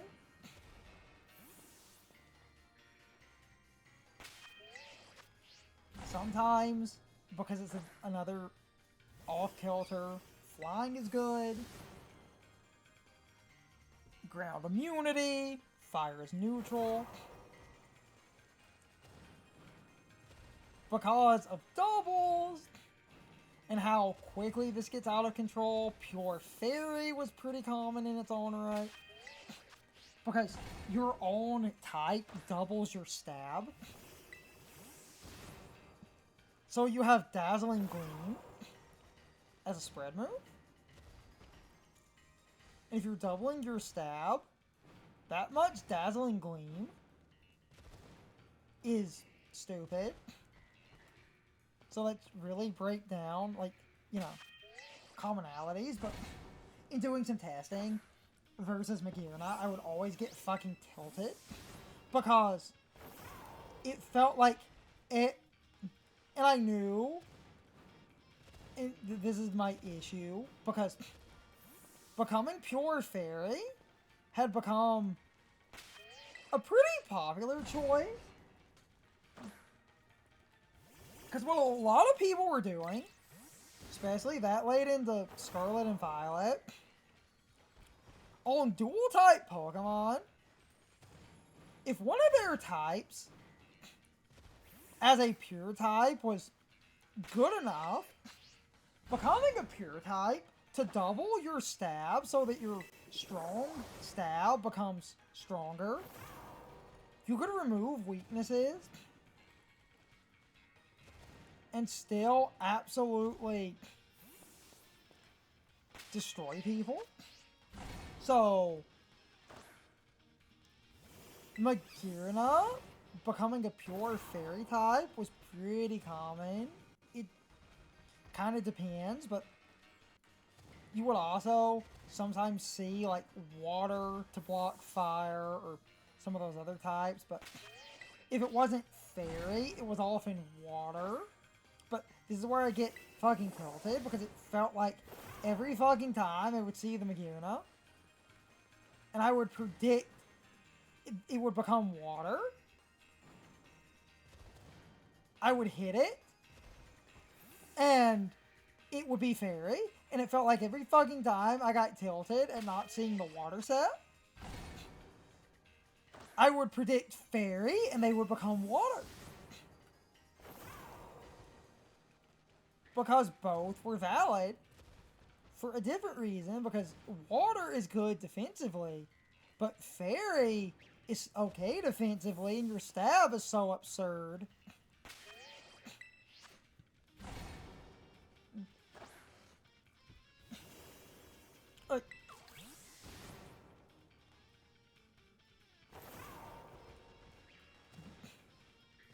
Fairy is good enough on its own. Water is an okay type for, you know, some commonality because of the fire, but fairy was good because of the stab bonus while still being okay. And a lot of people in those last few metas opted their Terra types into maximizing damage, because Dazzling Gleam at that point is just so damn strong on that thing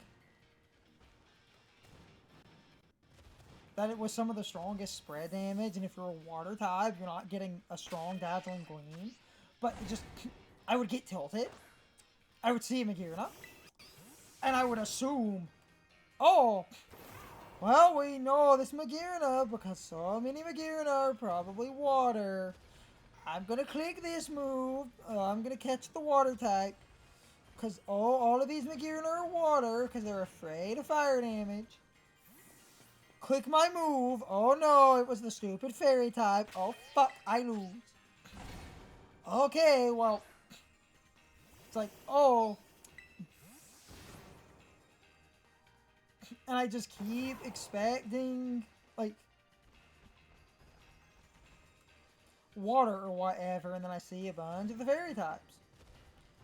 And because of, you know, getting tilted, it's like, oh, well, I guess a lot more people are, like, doing the fairy thing. That kind of makes sense. It's still pretty good, but your damage is absurd if you pull that off. So then everyone, I get tilted. Okay, so because so many people are doing the fairy type, okay, I'm going to click this move because you're probably going to become a fairy type. I was seeing all the fairy Magearnas. Then I only see the water types.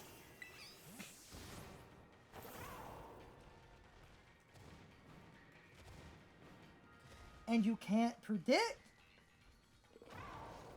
around the 3 or 4 Pokemon that run 2 or 3 equally as valid types, because advantages and disadvantages of each.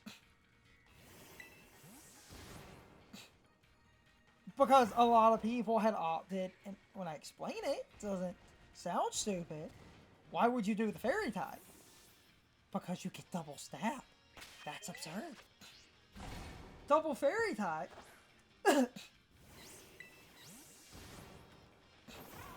Water. Now, I know there's going to be those people because, like,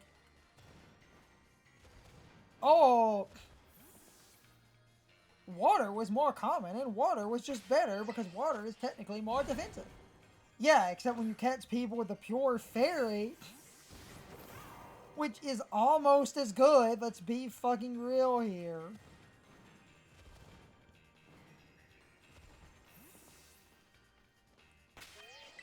pure fucking fairy type is okay, because then you get double stab, and once you have double stab, your entire, you know, damage output is absurd. And you can't say it's not valid, because you lose your steel typing, meaning you lose your steel weaknesses. You eat neutral hits pretty damn well, all things considered, and then you get stab stab.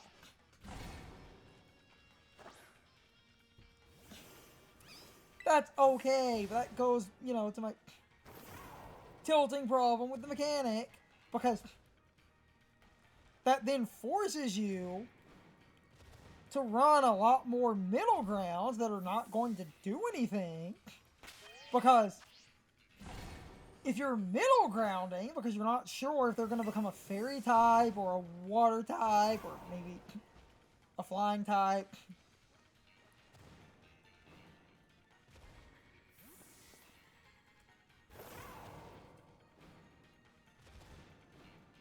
all that does is create scenarios that basically fuck with people.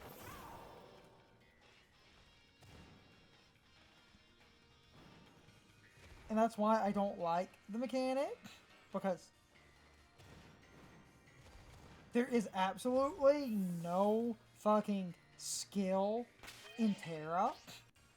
Obvious Terra type prediction is just memorizing what a Terra type might be, but then, especially in a closed team sheet best of one, because everyone's going to expect the obvious Terra type,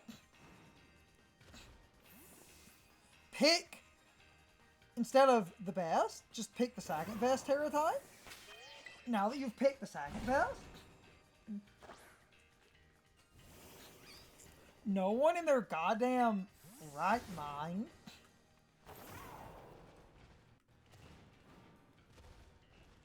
will know what the fuck you're doing. And if you're doing the best of one cheese, because what you're doing is stupid, that's how you basically cheat and cause people to get angry. Because you know that your opponent probably has, like, on their Pokemon, one or two also obvious Terra types. So you pick a type that's kind of a good, decent check to both, or if you know like 90% of people are using one Terra type, you just try to check it with a different Terra type.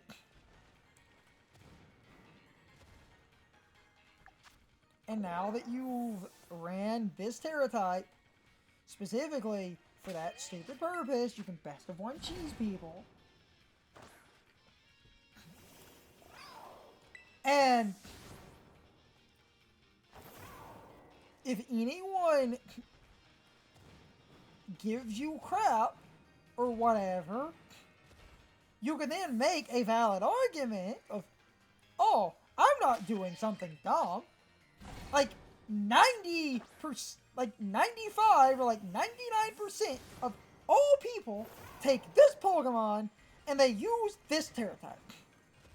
And when they use this Terra type, they click this move. So, if I take this Pokemon and I use this Terra type, I counter this one common threat very consistently, because this Terra type stops that specific threat.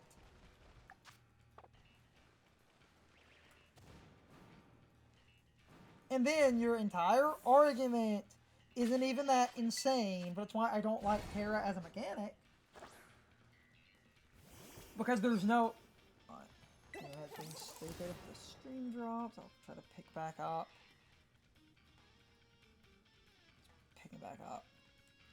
Good.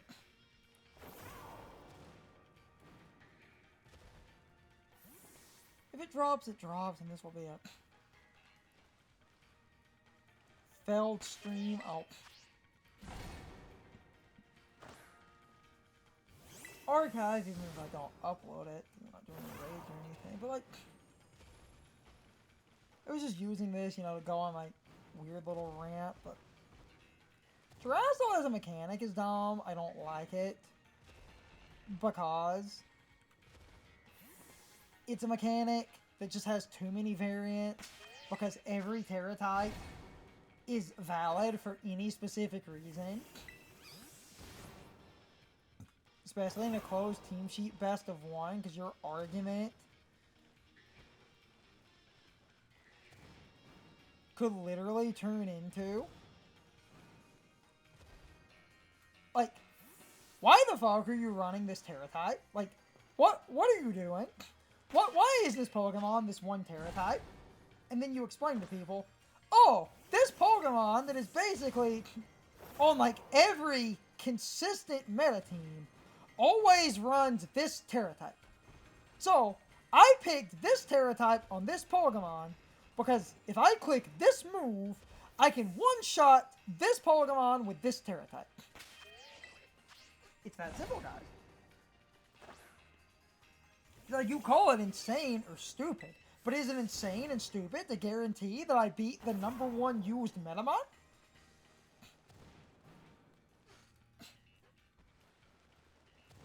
And there is a stupid, you know, technically valid argument in that. Even if you're giving up all of these other potential matchups to use one Pokemon to fuck over one mana threat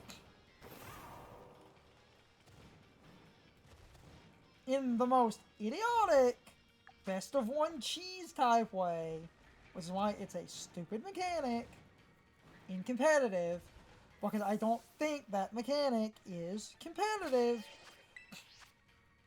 Because you could terrestrial any Pokemon into any type, and any type on any Pokemon can technically be valid, because you could pick, like I said, the worst Terra type on a Pokemon. And this Terra type literally exists because if you become this type, this one threat that is ruining the meta, your Terra type stops that threat from being threatening. And then your argument kind of becomes like, oh, you say it's stupid, but I chose this Pokemon as a counter to this one big meta threat. And then if a lot of people are like, because then you could go the, you know, dumb back and forth of like, okay, so like, you chose the Pokemon because this Terra type counters this meta threat. And then you'll get people like, okay, but what happens if you don't run into that meta threat? Then this one Pokemon is worthless. We're doing the pick 4. I just don't bring the one thing. And then you kind of get this, how fucking dare you say that? It's like, but then there is also logic. It's like, you guys are being over dramatic and stupid. Because it's like, okay, so you're trying to get me with a smoking gun. But what if you don't run into that meta threat? Then what do you do? Then your Terra type is worthless. I'm just not going to bring the one Pokemon. The audacity! Except, that's valid because it's like, someone's using a team that has a different meta threat thing on it.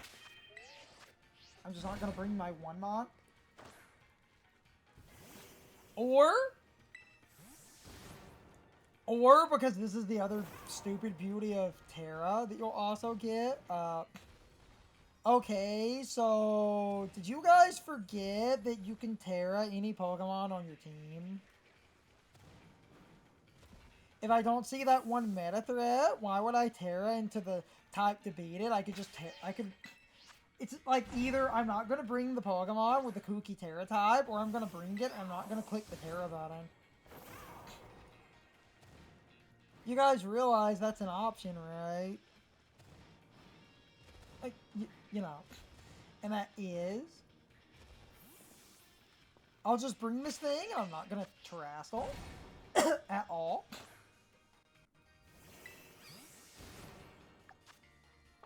Which, again, like I said, isn't a hard...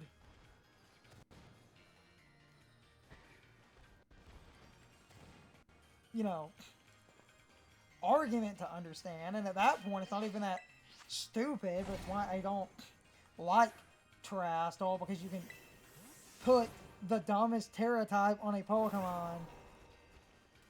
Literally. And that's the thing about Terrastal, because no one is ever going to think like that unless they crack it as a joke. And it happens. There's obvious Terra types, and you can make an obvious guess. Like, I have a Dragon type, and I led my Dragon type next to,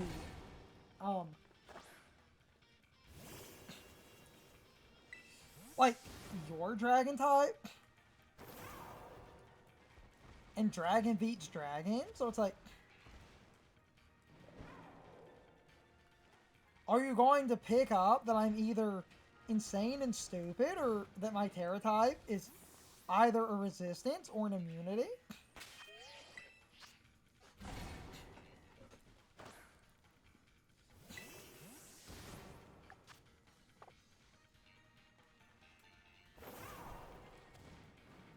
Or I bring this Pokemon that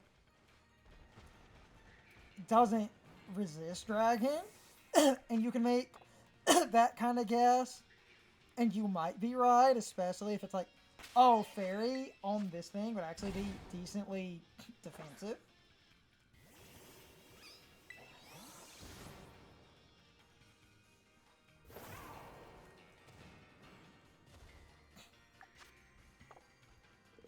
So what would happen, you know, in that scenario?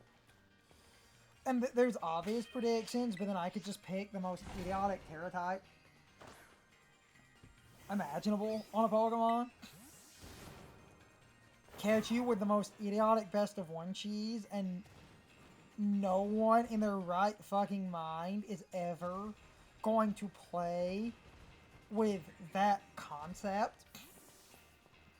And that's why Terra is so stupid. Because if you don't know what the Terra type is, and you're playing closed team sheet best of one on the ladder, no one is going to logically make... Oh, there's another shiny.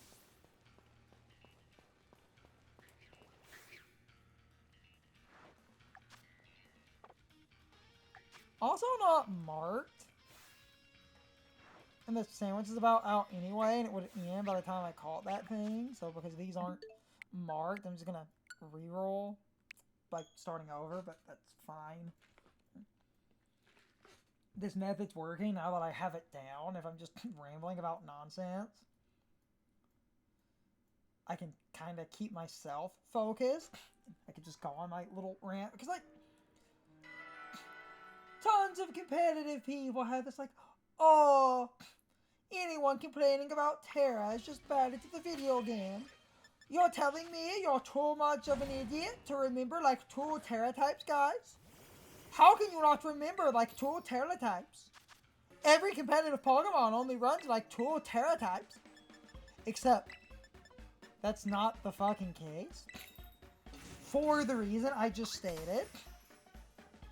Sometimes people, for that reason, would run a different Terra type.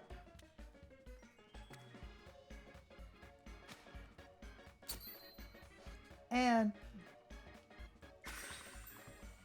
I doubt any of you, while playing, are going to ever, unless you're that paranoid. And paranoia on certain leads,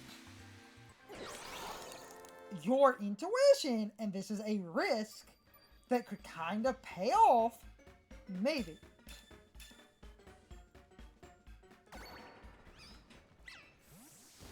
essentially becomes you making that obvious weird prediction.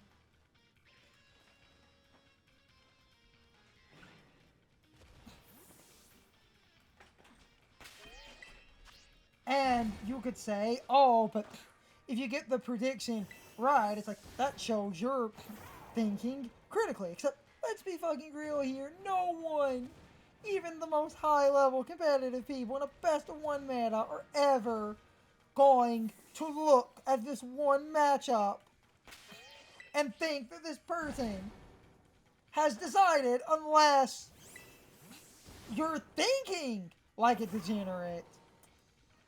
And you're thinking like a degenerate. And if you think like a degenerate, you could play that way. But even then, thinking like a degenerate doesn't guarantee anything. They just do this one lead, and your lead, you just have this kind of gut feeling of like,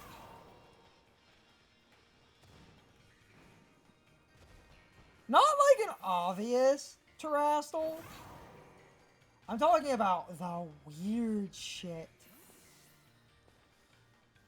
Where you do a lead, and someone has this one weird lead, and you're thinking about that Pokemon. You look at their kind of wonky lead, and because of their kind of wonky lead, you make one educated guess, especially because it's closed team sheet best of 1. And this could go foobar, which is the problem anyway.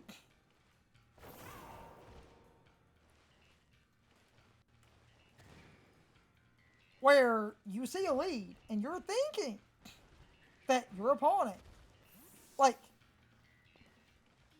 basically, your opponent knows, you know, their lead is chosen for whatever they were trying to do. And this becomes the game of figure out what my opponent's intent is. And you just have that feeling in the back of your mind. It's like, one of these is going to do an idiotic Terra type. And you just have that gut feeling. Which, again, could be wrong. And most people are never going to think about that anyway in a closed team sheet environment. But it is closed team sheet. So, your opponent, because it's closed team sheet,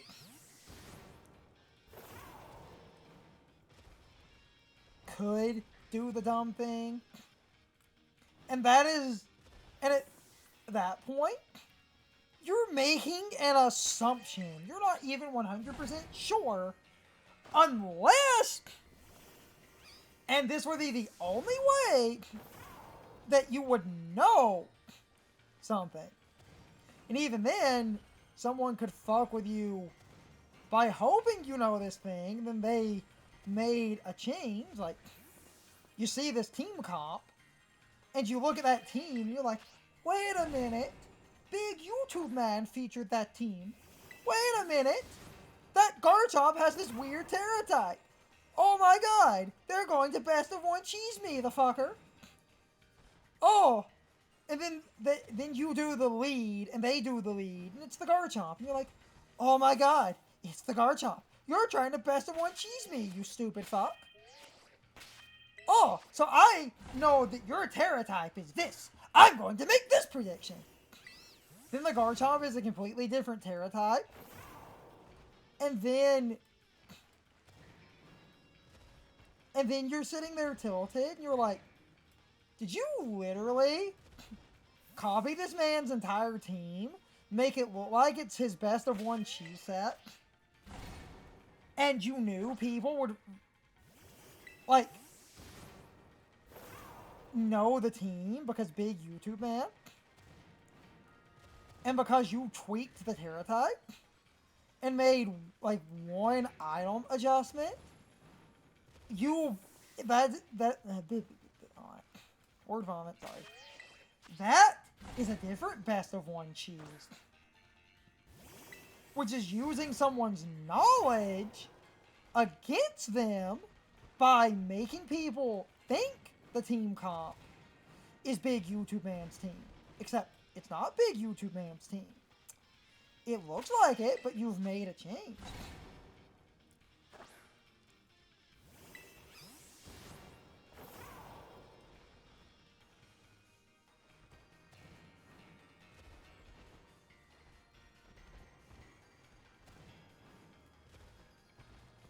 And you hope that you can knowledge abuse to make someone see the team, know the YouTube, like, creator that made that team that is running around on the ladder. It looks like you're using it. And then you tweak the items and sets and the terror types. And you hope that a lot of people know that you're using the team. They'll see it. They know how the team operates.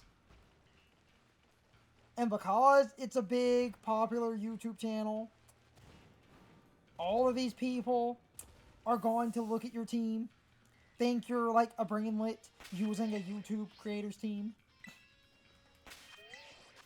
Except because you know that people will know that your team is that YouTube creators, you tweak the team. Because that's the thing, like, you could use the rental code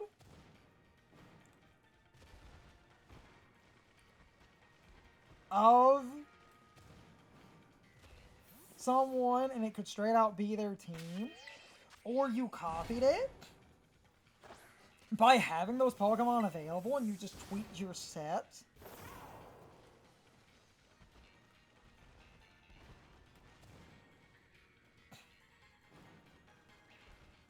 Even if the tweaks are small.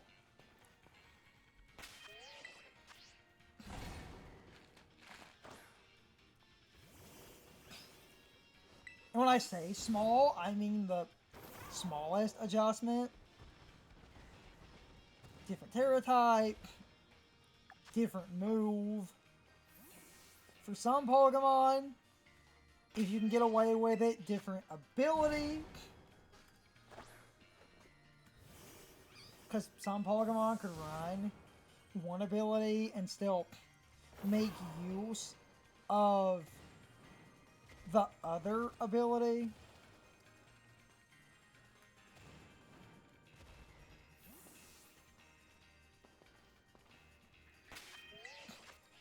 It would depend, because there was a value in doing that.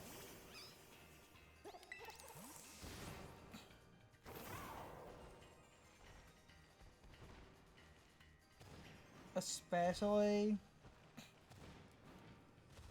if you're doing it to completely, absolutely mess with people.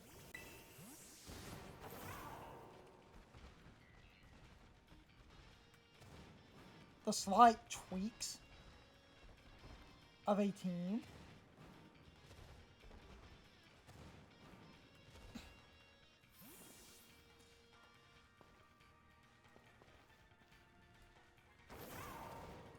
Even just nature tweaks when you're doing that can be a big deal.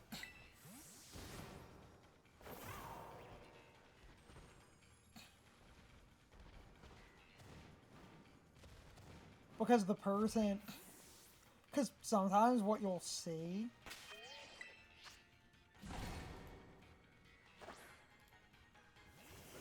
is a person will run, like, you know, a YouTuber comes up with a team or something, and a good nature tweak would be, oh, the set that they're running,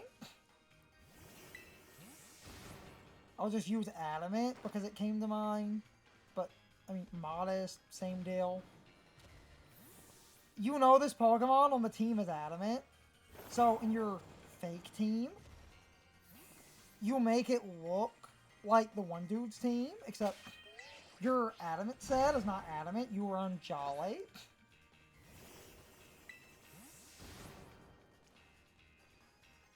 And the reason you run Jolly... I might have to go to the bathroom again in a minute. Like, obviously, adamant is more powerful and Jolly is faster, but...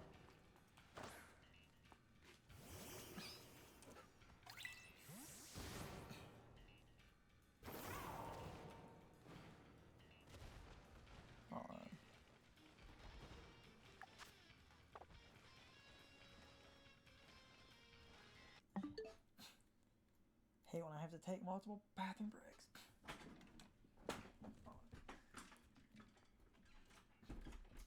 Getting up. Gotta go pee. God damn it.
again. Doesn't got the fan on, which is fine.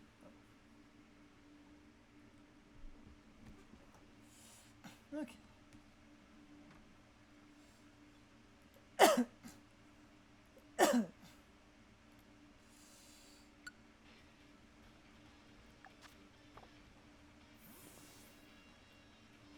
I was sort of kind of finish that little rant though.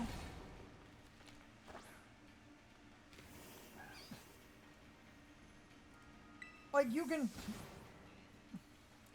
this works with any kind of well-known set, but with Terrastal it was worse. Take a like common-ish team, recreate it yourself, make it look like a well-known team, and just tweak little things. Something was Adamant, your version is Jolly. Because that's a different type of best of one cheese if people are familiar with the set. They see like, oh, they know the team, so logically this one thing is Adamant, so their set will outspeed it. Because Adamant is attack up, not speed, but you're Jolly, so you outspeed them. And Terra type specifically, on top of that, you could just tweak a bunch of things. I mean, logically, like, you can do that kind of idea for any meta, but I just added that to the Terra rant because Terra as a mechanic bothers me.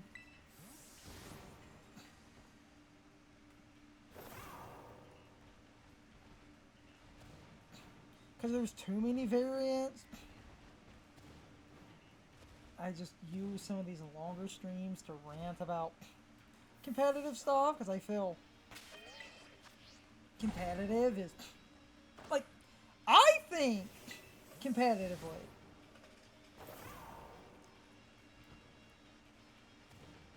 obviously I think competitively, and I mean obviously there's what I feel is sort of logical reasonings for stuff.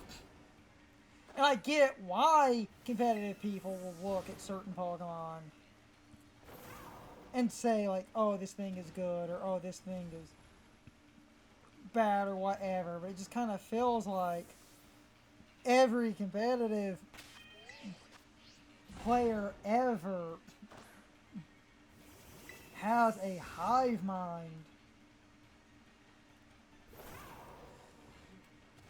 Because they all think alike, even if something is a pretty good logical suggestion. It isn't that stupid. And I make the joke about competitive people generally sharing a brain cell. Like, and I talk about competitive, and I think about Pokemon stats. And I'm not an idiot, and I get why this Pokemon and that Pokemon get ran certain ways. I get it. And I think logically. And with logic,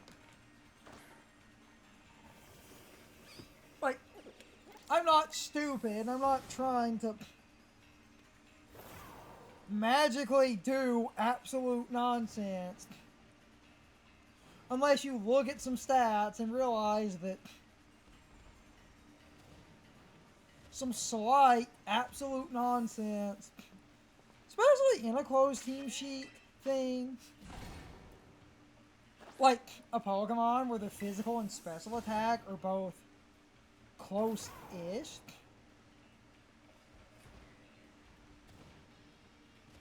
you make people think it leans one way, but you actually run the other way because that other stat is useful. And you can catch some people. And that is actually a valid strategy.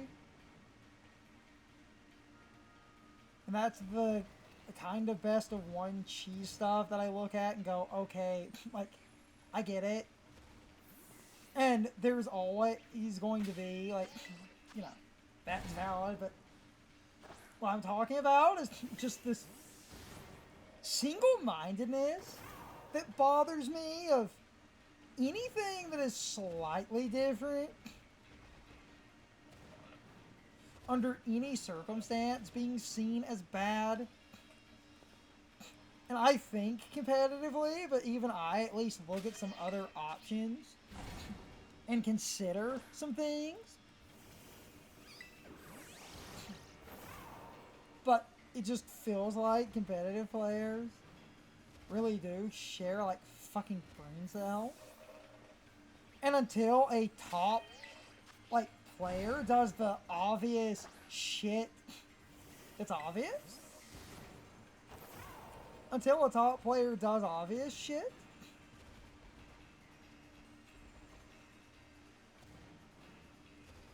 it just feels like there's a bunch of Pokemon that have at least, and I'm not saying these are like the greatest Pokemon ever,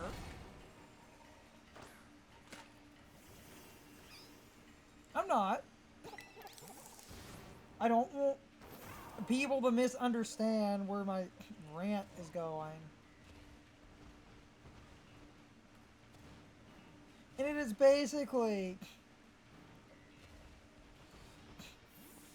there are certain Pokemon that I think do have solid applications for some interesting competitive ideas that are slightly outside of the norm. And yet, because competitive players and competitive communities, I think about stats. And I used to think, like, me talking about stats, I would get a lot of heat for, even if I'm being illogical. I thought me talking about stats, like, because a lot of people that didn't want to hear it, even if it was good advice, seemed to think I was obnoxious, and then seeing so many competitive discussions just turn into this hive mind where if anything is slightly out of the norm, it is basically like, oh yeah, your idea is like terrible, unless you can prove to us that your idea has won worlds 20 times. Have you won worlds with your set 20 times? If you haven't won worlds with your set like 20 times, it fucking sucks.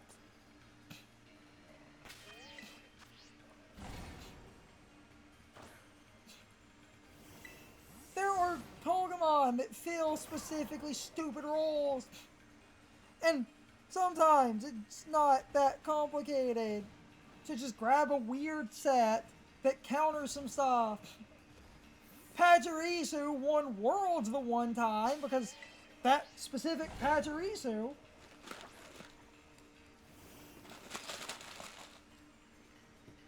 I talk about this a lot. That Pachirisu was a support Pachirisu that was basically only able to be on a team that won Worlds because someone looked at the metagame. They basically noticed Pachirisu has these moves,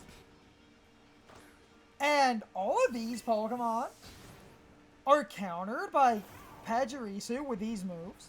So, if I bring this team, and I bring this Pachirisu with this moveset, my Pachirisu with this moveset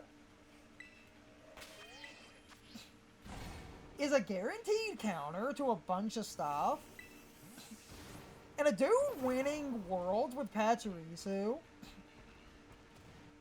as I always say when I explain this, certain stupidly specific Pokemon can literally destroy a metagame because if everything in the meta has like no checks to one specifically stupid Pokemon, one specifically stupid Pokemon can rule the metagame.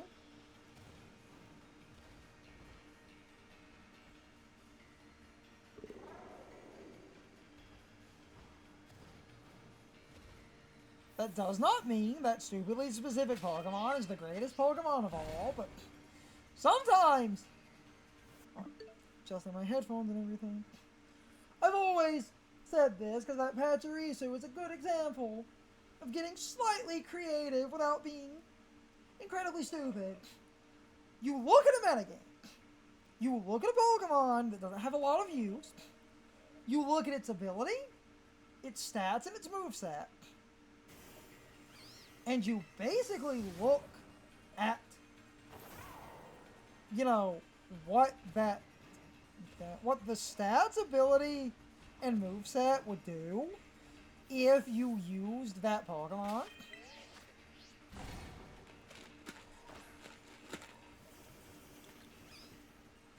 And if you do use that Pokemon,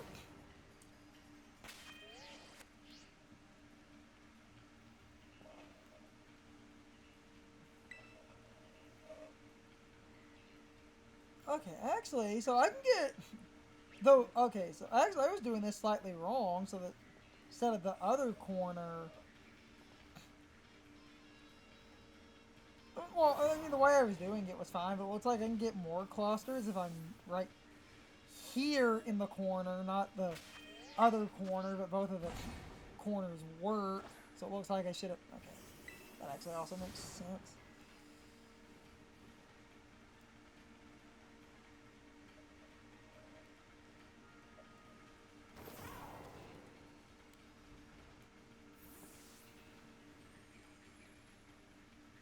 Either way, kind of depends. Yeah, either or, so. I mean, slightly next to the one spot is a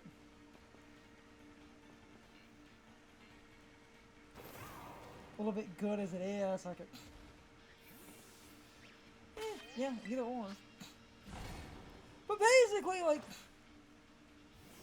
I think competitive, and I've had people call me obnoxious, but oh, the most obnoxious, yeah, this spot right here is a little bit more consistent. Yeah, okay, that is a little bit more consistent than where I was doing this. That'll speed up the end of this hunt probably, because that's actually a good cluster. Not only is that a good cluster, I can actually put the picnic here. Get a bunch of summons, do the jumping thing. So next to the mound, I can still summon the picnic, and that just speeds me up, because this is a decent...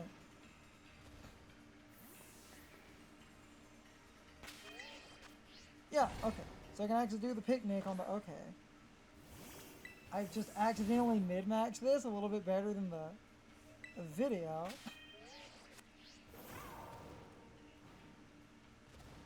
Yeah, no, I just mid-maxed this a little bit better than the video. Holy crap.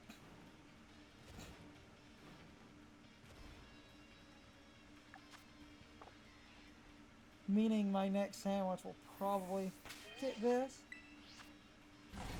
So I'll try to, on my next reset, move to line up with the hole here. Yeah, no, that's actually, okay. Yeah, this is way better. Cool. No, I ended up mid-maxing it a little bit better than the... Man, I wish I was doing that for the past few hours. You live, you learn. Anyway, like... Some Pokemon can have very specific... Yeah, this spot's like really good. And you just jump. Okay.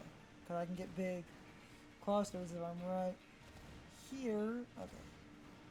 So when I reset the sandwich, we'll just move to this spot anyway.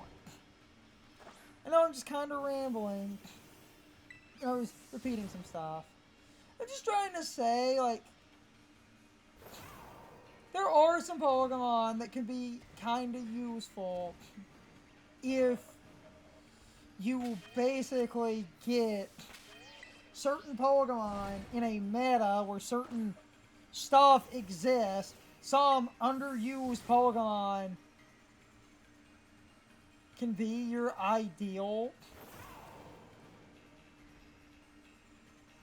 counters. That doesn't mean these Pokemon are amazing. And I will never say it means these Pokemon are like the best Pokemon ever.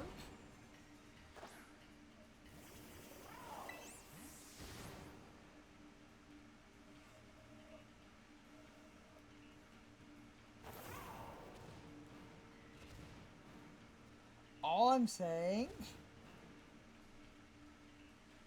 is you do need to, you know, alright, take a jump in.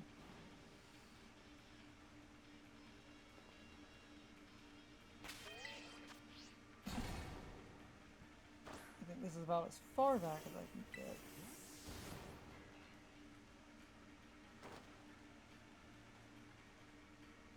Yeah, that's about as far back as I can. Okay.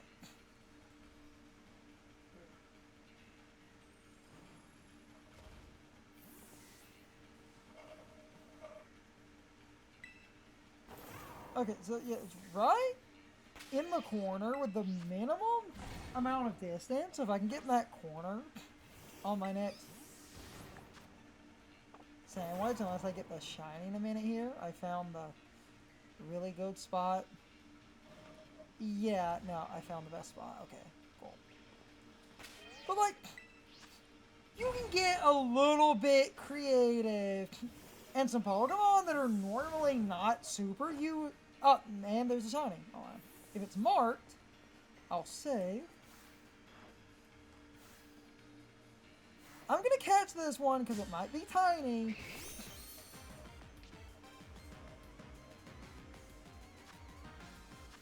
And we will check the size.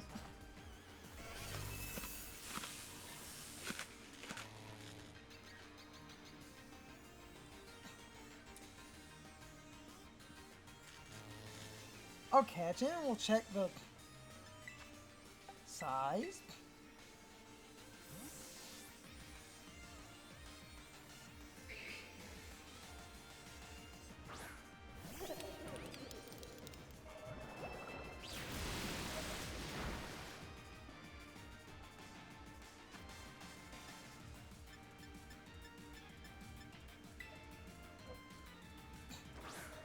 Because once I found that better spot, I started getting a shiny more consistent, and once I noticed that sooner.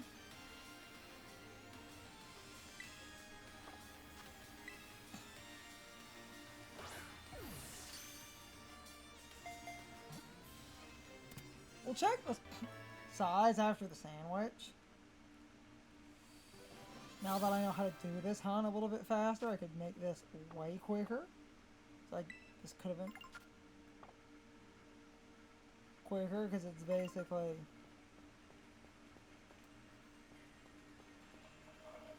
you get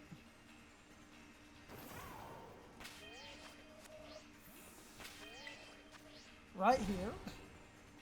Did you do it?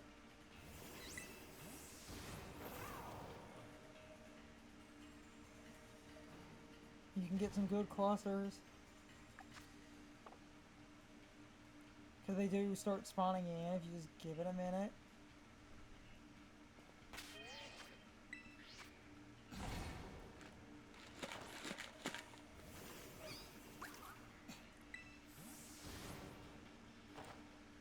I have to reset.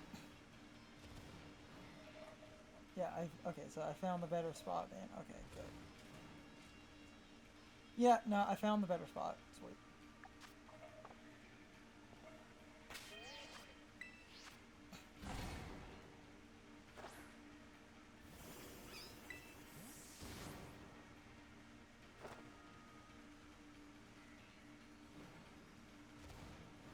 We'll check the size of the one.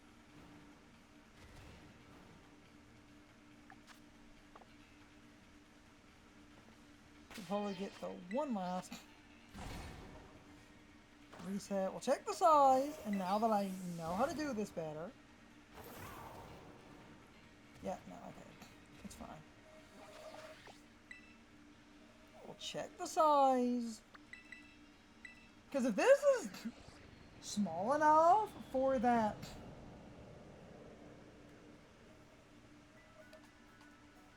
shiny mark. But now that I know how to min-max this a little bit better, I'll probably only take 1 or 2 more sandwiches. Unless I have the one size mark, because I've wanted a shiny for that. Yep, no. Fine by me. But I now know how to min-max this better.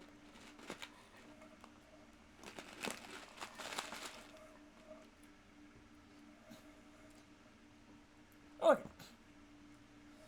So I'm gonna try to slide down. Save again. Because obviously if I reload the save, I'm gonna be standing in the one spot.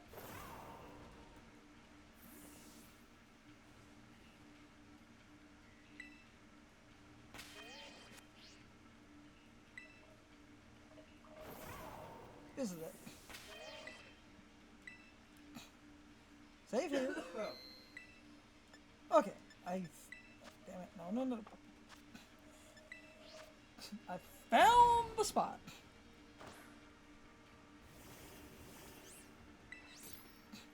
Found a slightly more consistent. That other corner works as well, though, but this is the faster cluster.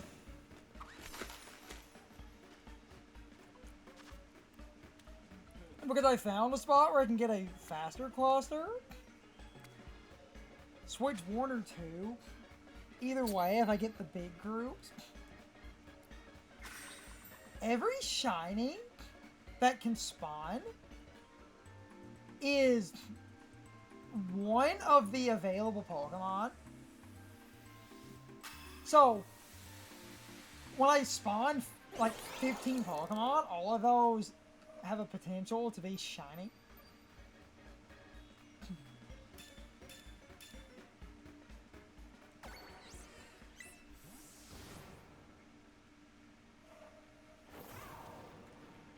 Yeah, this is the best spot because I'm getting, if I just give it a minute or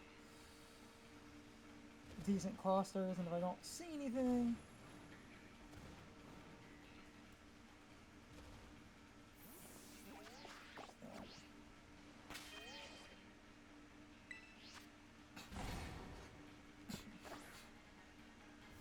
can mid-max by just doing this. So if I just, on average, give it a minute, because 2 or 3 start to pop up.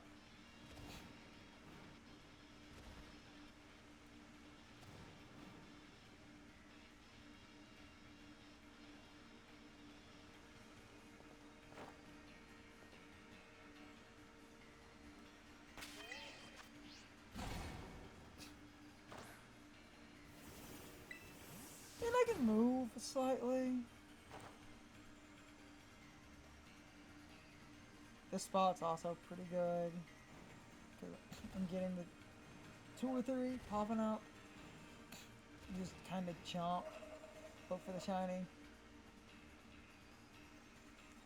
You do a full jump, you can just see with the camera. Go down.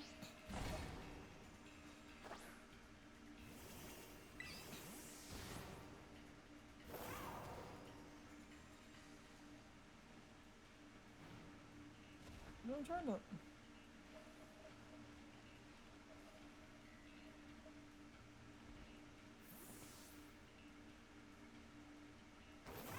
Just in case. I mean, it's an obvious shiny. So.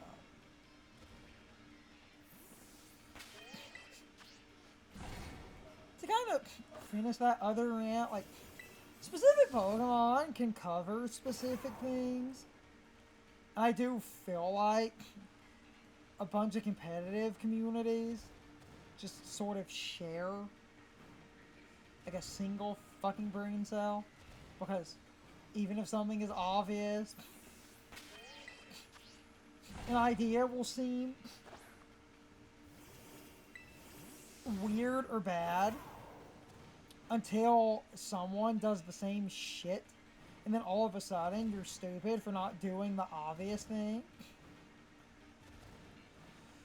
even though it's like, no, no, no, motherfuckers, you do not have the right to basically heel turn and say, oh, using this one set is so good and so obvious and everyone not using it is a moron. When a bunch of people would ask and sort of come to a certain conclusion, but because YouTubers or competitive players hadn't done it, it's a bad idea and it's dumb.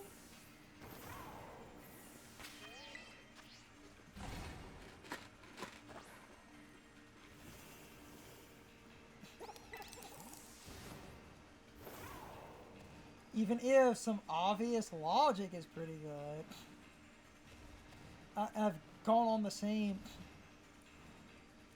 few rants if I feel like there are just certain Pokemon that can very specifically counter a couple of good things.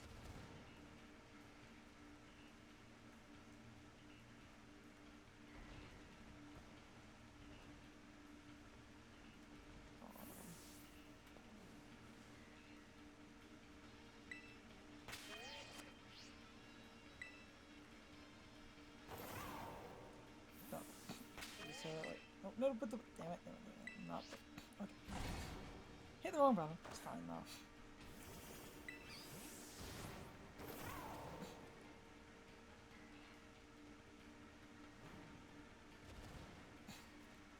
Like, and look, I get why certain Pokemon are not crazy valuable, but at the same time, certain utility on certain Pokemon is not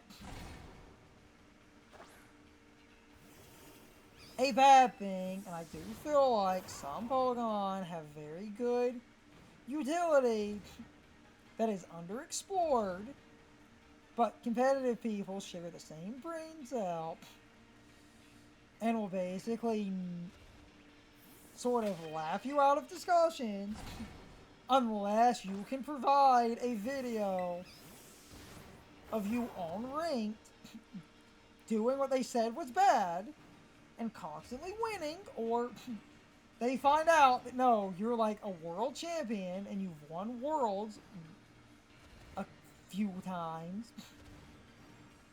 Then they might listen to you, but otherwise you're just a crazy, like, heretic spouting nonsense.